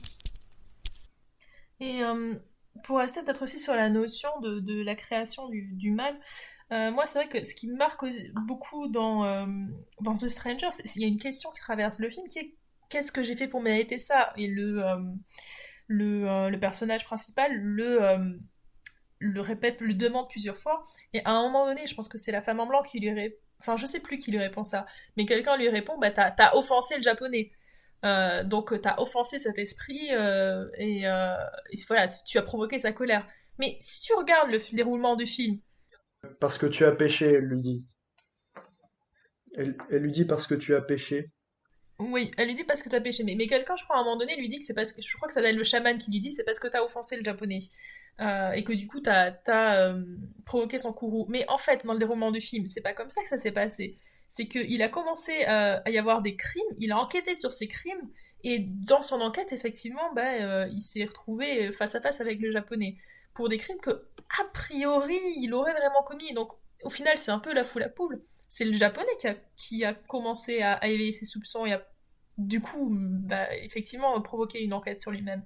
Donc en fait, les réponses qu'on lui donne sont des réponses qui sont fausses. Il n'est pas responsable de son mal. C'est là encore quelqu'un qui a fait des mauvais choix, mais parce que c'était des choix qui n'étaient pas éclairés, où il n'avait pas les informations. En fait, c'était plus des paris que des choix. Il n'avait pas les informations nécessaires pour lire la situation, et finalement, on essaie de lui faire ressentir une culpabilité pour les décisions qu'il a prises, alors que c'était plus du pile ou face en fait que vraiment arbitré. C'est l'incompréhension face au mal euh, qui enfin oui, c'est une incompréhension euh, face au mal qui va le mener à prendre ses décisions et à lui-même se souiller en fait. Et c'est là, si tu regardes The Chaser, effectivement, on a un personnage qui est présenté dès le début comme un sale type et qui petit à petit va être humanisé. The Murderer, on est un peu entre les deux, un type qui est pas vraiment mauvais, mais qui va résolument se diriger vers des actes, enfin vers préparer un meurtre parce qu'on lui a demandé, parce que c'est l'issue pour lui.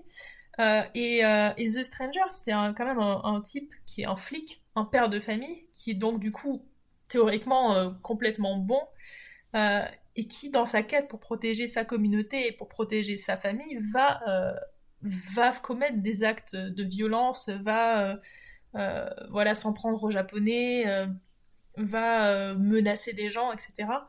Euh, et c'est le mal qui le contamine, mais, mais tu sais pas vraiment, genre, enfin, dans quel sens ça fonctionne en fait, qu'est-ce qui déclenche l'un ou l'autre.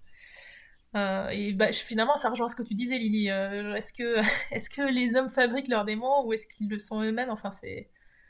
C'est vraiment ça. Il y a un certain paroxysme, moi, que j'aime beaucoup, justement, sur le chaman et le japonais. C'est que c'est vraiment, donc, on a dit l'être maléfique, détesté et accusé de tous. De par bon, les relations tendues entre la Corée et le Japon. On le fait un peu passer quand même pour un être comme Judas ou Jésus, c'est-à-dire en plus il photographie pardon, les bassesses et les comportements humains. Il ne réagit pas quand même quand son chien se fait tuer et se fait piller sa maison. Donc il y a quand même c'est bizarre. Et en même temps, quand on voit le chaman, on se dit bon, c'est quand même un être intègre qui veut aider la population, mais en même temps, c'est quand même, il a le côté un peu diabolique. Il a comme vice en fait la vénalité parce qu'il aide quand même les habitants uniquement que contre de l'argent. Donc ça représente vraiment les sociétés capitalistes et occidentales de notre monde. Et justement, j'avais noté un petit détail. Donc après, je m'étais posé peut-être que... Voilà. J'ai trouvé ça bizarre que le chaman et le japonais, ils utilisent quand même le même appareil photo. Et je me suis demandé à un moment si le chaman et le japonais, justement, étaient peut-être pas éventuellement le même être. Le même être, je pense pas, mais par contre, il y a un lien qui est fait dans le dernier tiers. Mais bon, pour pas trop en dire. Mais effectivement, Lily, moi, je me suis posé cette question. Je me suis aussi posé la question de est-ce qu'au final, il n'y a pas une sorte de consubstantialité et pour d'autres raisons, mais parce que, en fait, mais là, plus par rapport à ce que la femme en blanc lui dit quand elle lui dit que le démon approche de chez lui, alors qu'en fait, à ce moment-là, c'est le chaman, tu vois, qui se dirige en direction de son domicile. Donc, tu sais pas trop de qui elle parle à ce moment-là. Est-ce qu'elle parle du japonais? Est-ce qu'elle parle du chaman? Et il y a vraiment ce flou-là sur la fin du film qui fait que, ouais, moi, je suis prête à suivre ce genre d'interprétation. Oui, oui, mais c'est ce qui le fait douter d'ailleurs, hein. Ouais, et puis en plus, à la fin du film, on a la réponse principale, disons, qui a commis les meurtres, etc. Mais il y a encore quelques zones de flou concernant bah, ce triangle de personnages mystérieux, où tu ne sais pas exactement quelles sont leurs motivations, quels sont leurs liens. C'est pas grave hein, que ce soit pas approfondi, justement ça laisse à l'interprétation, mais c'est qu'on n'a vraiment pas encore toutes les réponses, même à la fin, et c'est assez intéressant parce que bah, le personnage en fait non plus n'aura pas toutes les réponses. La petite fille aussi, moi, il y a donc elle est toujours envoûtée, elle n'a pas été libérée en fait, comme nous aimerions vraiment le croire.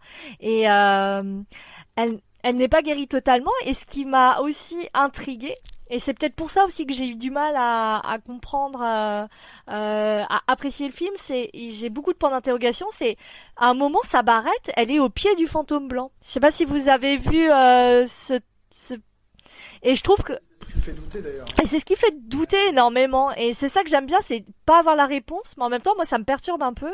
Et je trouve que ce personnage de fillette, ça démontre que nous pouvons être vite sous le contrôle hein, et l'influence et être et le contrôle d'une doctrine religieuse, en fait. Et c'est ça, moi, que j'ai aimé, le fait d'être facilement manipulable, le côté enfantin, naïf, innocent et manipulable et endoctriné très très facilement.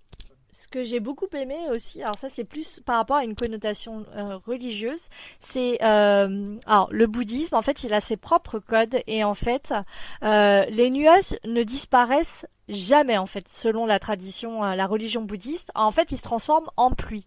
Et moi j'ai beaucoup aimé le parallèle qu'il y a avec la religion, un peu le bouddhisme et la pluie incessante. Parce qu'en fait, on s'est montré aussi de manière métaphorique que la pluie constante, en fait, c'était des nuages qui ne disparaissent pas et qui se transforment en pluie constante, en fait. Et ça, j'ai trouvé que c'était très très fort. Mais bon, après, il faut plus s'intéresser et connaître la religion bouddhiste pour remarquer ce genre de subtilité. Ouais, donc on a bien fait le tour de ce film. Par rapport à la filmographie donc, de Naong Jin, de ces trois films, euh, est-ce que vous diriez que The Strangers est le plus abouti selon vous? Je sais pas ce que vous en pensez. C'est le plus difficile à décoder. Pour moi, ça a été le plus difficile à décoder parce que j'ai encore des interrogations et voilà. Et après, je sais qu'il faut trouver ses propres réponses aussi, mais c'est pas évident quand même. Hein. Ouais, perso, bon, The Chaser, c'est un grand film pour moi et il va peut-être plus à l'essentiel, il est plus concis, mais en même temps, The Strangers, il est plus ambitieux et il est extrêmement maîtrisé. Et en fait, ouais, tu le disais un peu, Lila, tout à l'heure, mais perso, enfin, j'ai aucun mal à placer The Strangers dans un top 20 de la dernière décennie, hein. Honnêtement, c'est quasiment un chef-d'œuvre, hein, je trouve, hein. Donc, peut-être j'ai une préférence pour The Strangers parce qu'il va plus explorer ce côté surnaturel et démoniaque qui me plaît plus, et en plus, il va vraiment au bout de ses idées, quoi. Donc, ouais, peut-être j'aurais une préférence pour The Strangers. Moi, clairement, alors je trouve que The Chaser est déjà complètement abouti au sein de son genre, mais il reste dans son carcan, il le dépasse pas. Voilà, pour moi, il est canonique, mais The Strangers, effectivement, c'est pas simplement le fait de savoir digérer les codes, comme c'était le cas dans The Chaser. Euh, Là, vraiment, il va au-delà de ce qui a pu, enfin, de ce qui peut se faire dans le cinéma de ses compatriotes. Il va vraiment tisser sa propre veine. Il va mélanger des influences, des narrations, enfin, de manière extrêmement ambitieuse et réussir à le faire. Donc, pour moi, dans ce sens-là, c'est clairement son plus ambitieux et, oui, je dirais aussi son plus maîtrisé. Parce que même si The Chaser est déjà très maîtrisé, quelque part, il y a si tu veux, c'est moins un monstre en soi le film. C'est moins compliqué, je pense, d'arriver à le faire tenir debout. Alors que The Strangers, quand même, il y a beaucoup de risques pris. Ouais, ouais. Et mais moi, la première fois que j'ai vu ce film, je suis vraiment sortie de la salle et j'arrivais pas à savoir si je le trouvais incroyable ou grotesque. Parce qu'il y a vraiment du grotesque dans ce film, et notamment sa scène finale. La première fois que j'ai revu, enfin en tout cas la scène finale avec le japonais, la première fois que j'ai vu le film, en plus j'étais avec un ami qui était un peu bourré, qui était mort de rire, et j'arrivais pas à me dire si c'était complètement ridicule ou si c'était du génie. Et là, quand j'ai revu le film, je l'ai revu plusieurs fois, quoi donc bah là j'ai revu le film il y a quelques semaines, et au moment où cette scène arrive, je me suis juste mise à pleurer. Parce que je me disais, mais c'est tellement incroyable et c'est tellement un coup de génie d'être jusqu'au boutiste à ce point-là et de porter ça, quoi. Moi, je trouve ça absolument terrifiant. J'étais vraiment en PLS. Je trouve ça absolument terrifiant. Ouais, j'aime beaucoup qu'il aille vraiment jusqu'à ce point-là et ça me terrifie, quoi. L'imagerie est vraiment terrifiante. Et moi, j'ai beaucoup aimé l'imagerie bouddhiste jusqu'au bout, parce qu'il faut aussi savoir que, selon les croyances bouddhistes, les mauvais esprits se réfugient dans les montagnes. Voilà. Donc, moi, c'est vraiment le truc, c'est vraiment l'élément, moi, qui m'a quand même fait aimer The Stranger. C'est pour justement le côté religieux qui est mis de manière accessible à tout le monde, où ça peut faire interroger les gens. Mais ça, j'ai trouvé que c'était super malin de le faire comme ça. De mélanger le bouddhisme dans un film en mettant dans des petits éléments quand même accessibles et connus de tous. Et ça, j'ai trouvé ça que c'était très très fort. Après, il faut savoir aussi que Naunjing, c'est un réalisateur et il est scénariste. Donc, il maîtrise la production de son film de bout en bout. Très très rare que dans les autres pays, le réalisateur soit aussi scénariste et écrit son synopsis et son script et maîtrise le film de bout en bout. C'est le cas notamment dans certains cinéastes américains indépendants, mais c'est vrai que c'est de plus en plus rare. C'est de plus en plus rare, justement. Alors que la plupart des réalisateurs sud-coréens, que ce soit Bong Joon-ho ou Park Chan-wook, ils écrivent aussi leur propre scénario. Donc c'est pour ça aussi qu'il y a peut-être moins d'incohérence, contrairement à certains films d'autres pays. Et ça, c'est très très fort aussi. Et il faut le souligner aussi, parce que peut-être peu de gens le savent.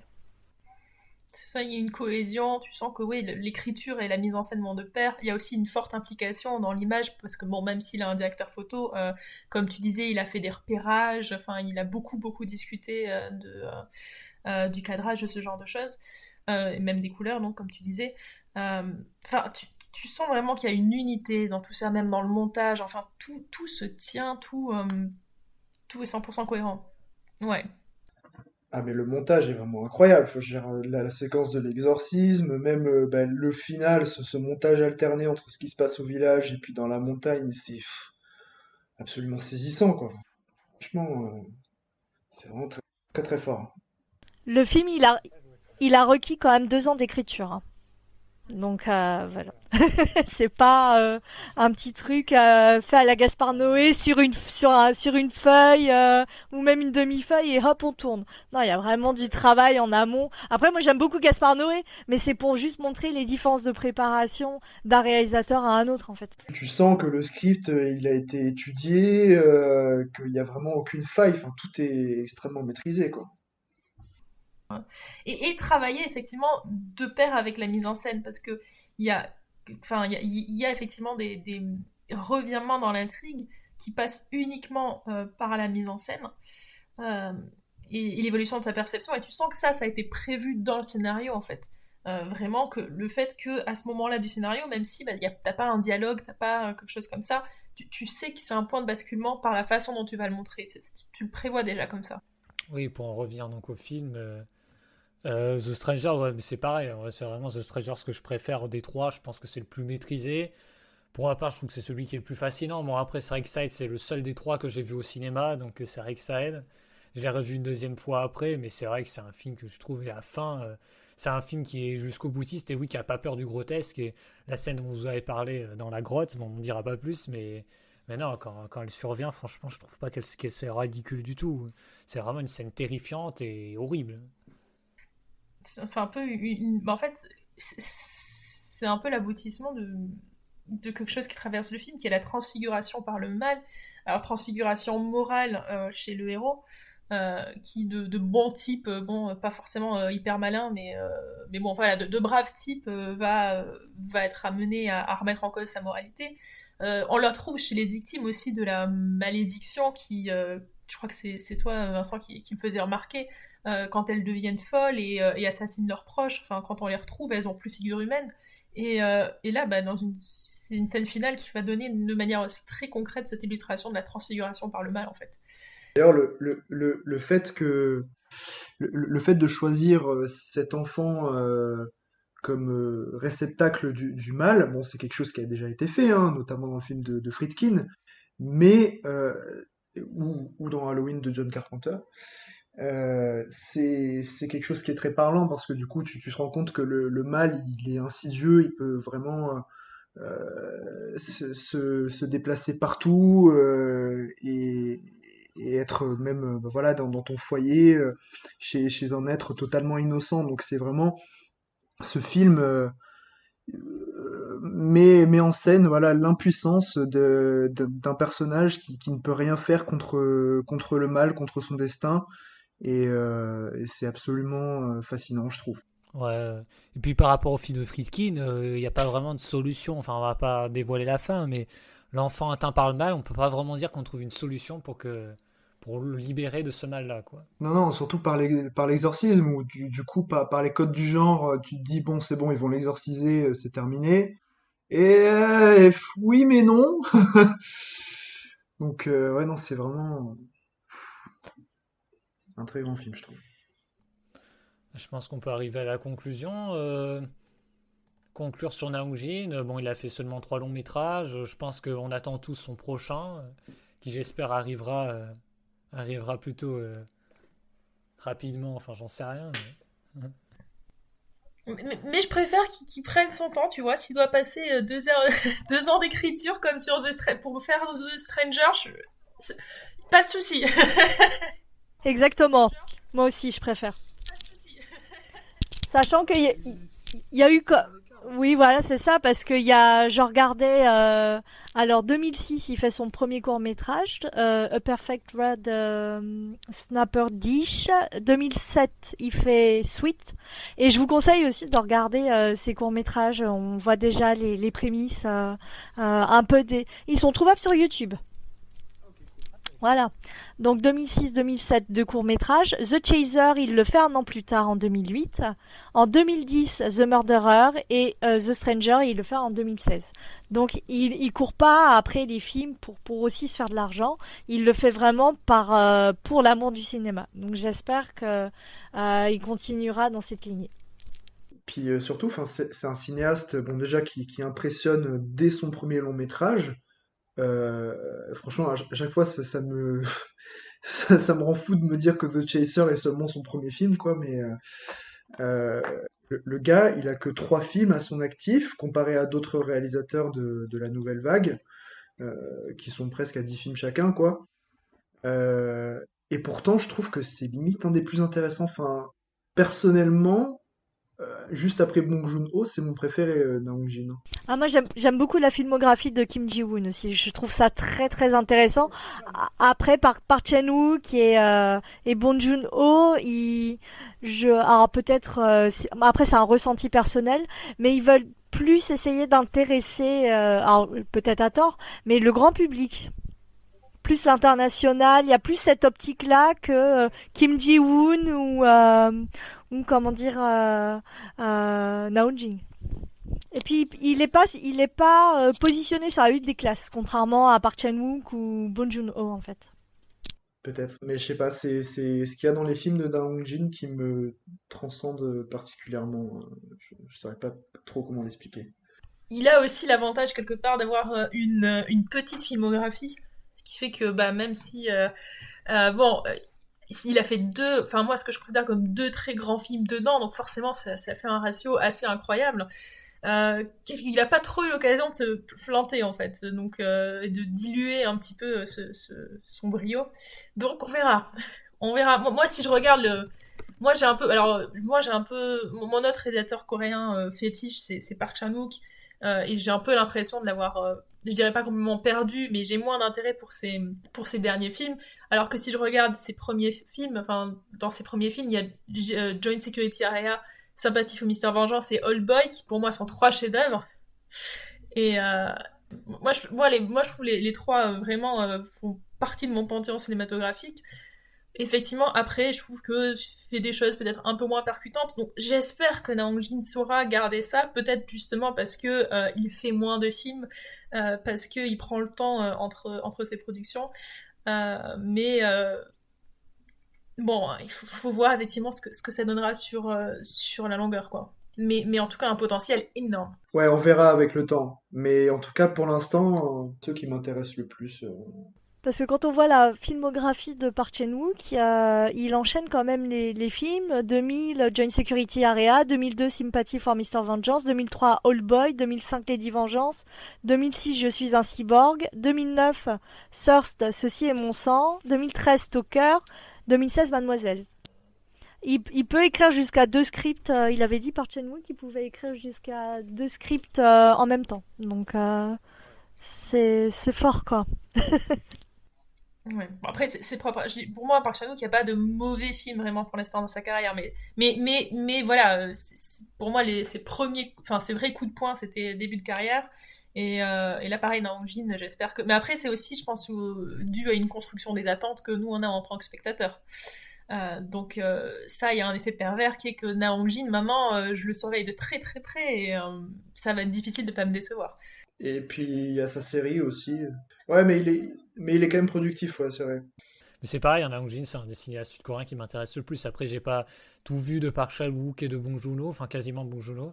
Mais Park Chan-wook, c'est vrai, bon, il y a peut-être juste Thirst que j'aime un peu moins bien, mais de ce que j'ai vu, sinon, Joint Security Area et Old Boy notamment, c'est vraiment impressionnant. Chers auditeurs, chères auditrices, j'espère que vous avez apprécié ce moment en notre compagnie. Je remercie chacun des intervenants, cela a été fort intéressant. Nous avons parlé donc du cinéma sud-coréen et surtout des longs métrages de Naong Jin qui sont The Chaser, The Murderer et The Strangers.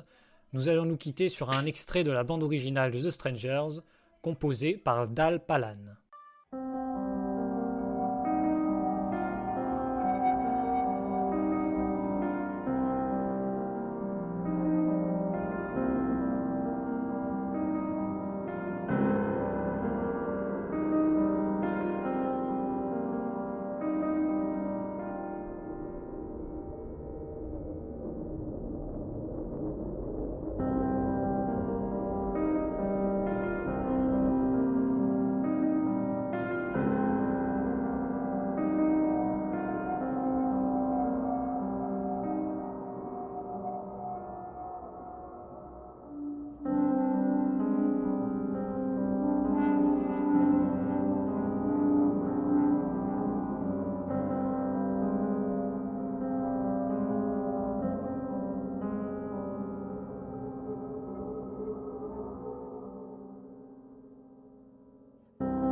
bonsoir à tous. Aujourd'hui, c'est une émission particulière avec Matata. Je suis content qu'il m'ait accepté dans son podcast. Alors, c'était assez facile de voir ses films parce qu'il en avait fait que 3. Et voilà, quoi. En plus, j'ai trouvé quelque chose de très intéressant dans ces 3 films. On peut dire que c'est un triptyque. Un triptyque parce que les 3 noms de ces films commencent par The, avec l'article The qu'on utilise en anglais. Voilà, c'était tout pour moi. Merci à tous de m'avoir écouté.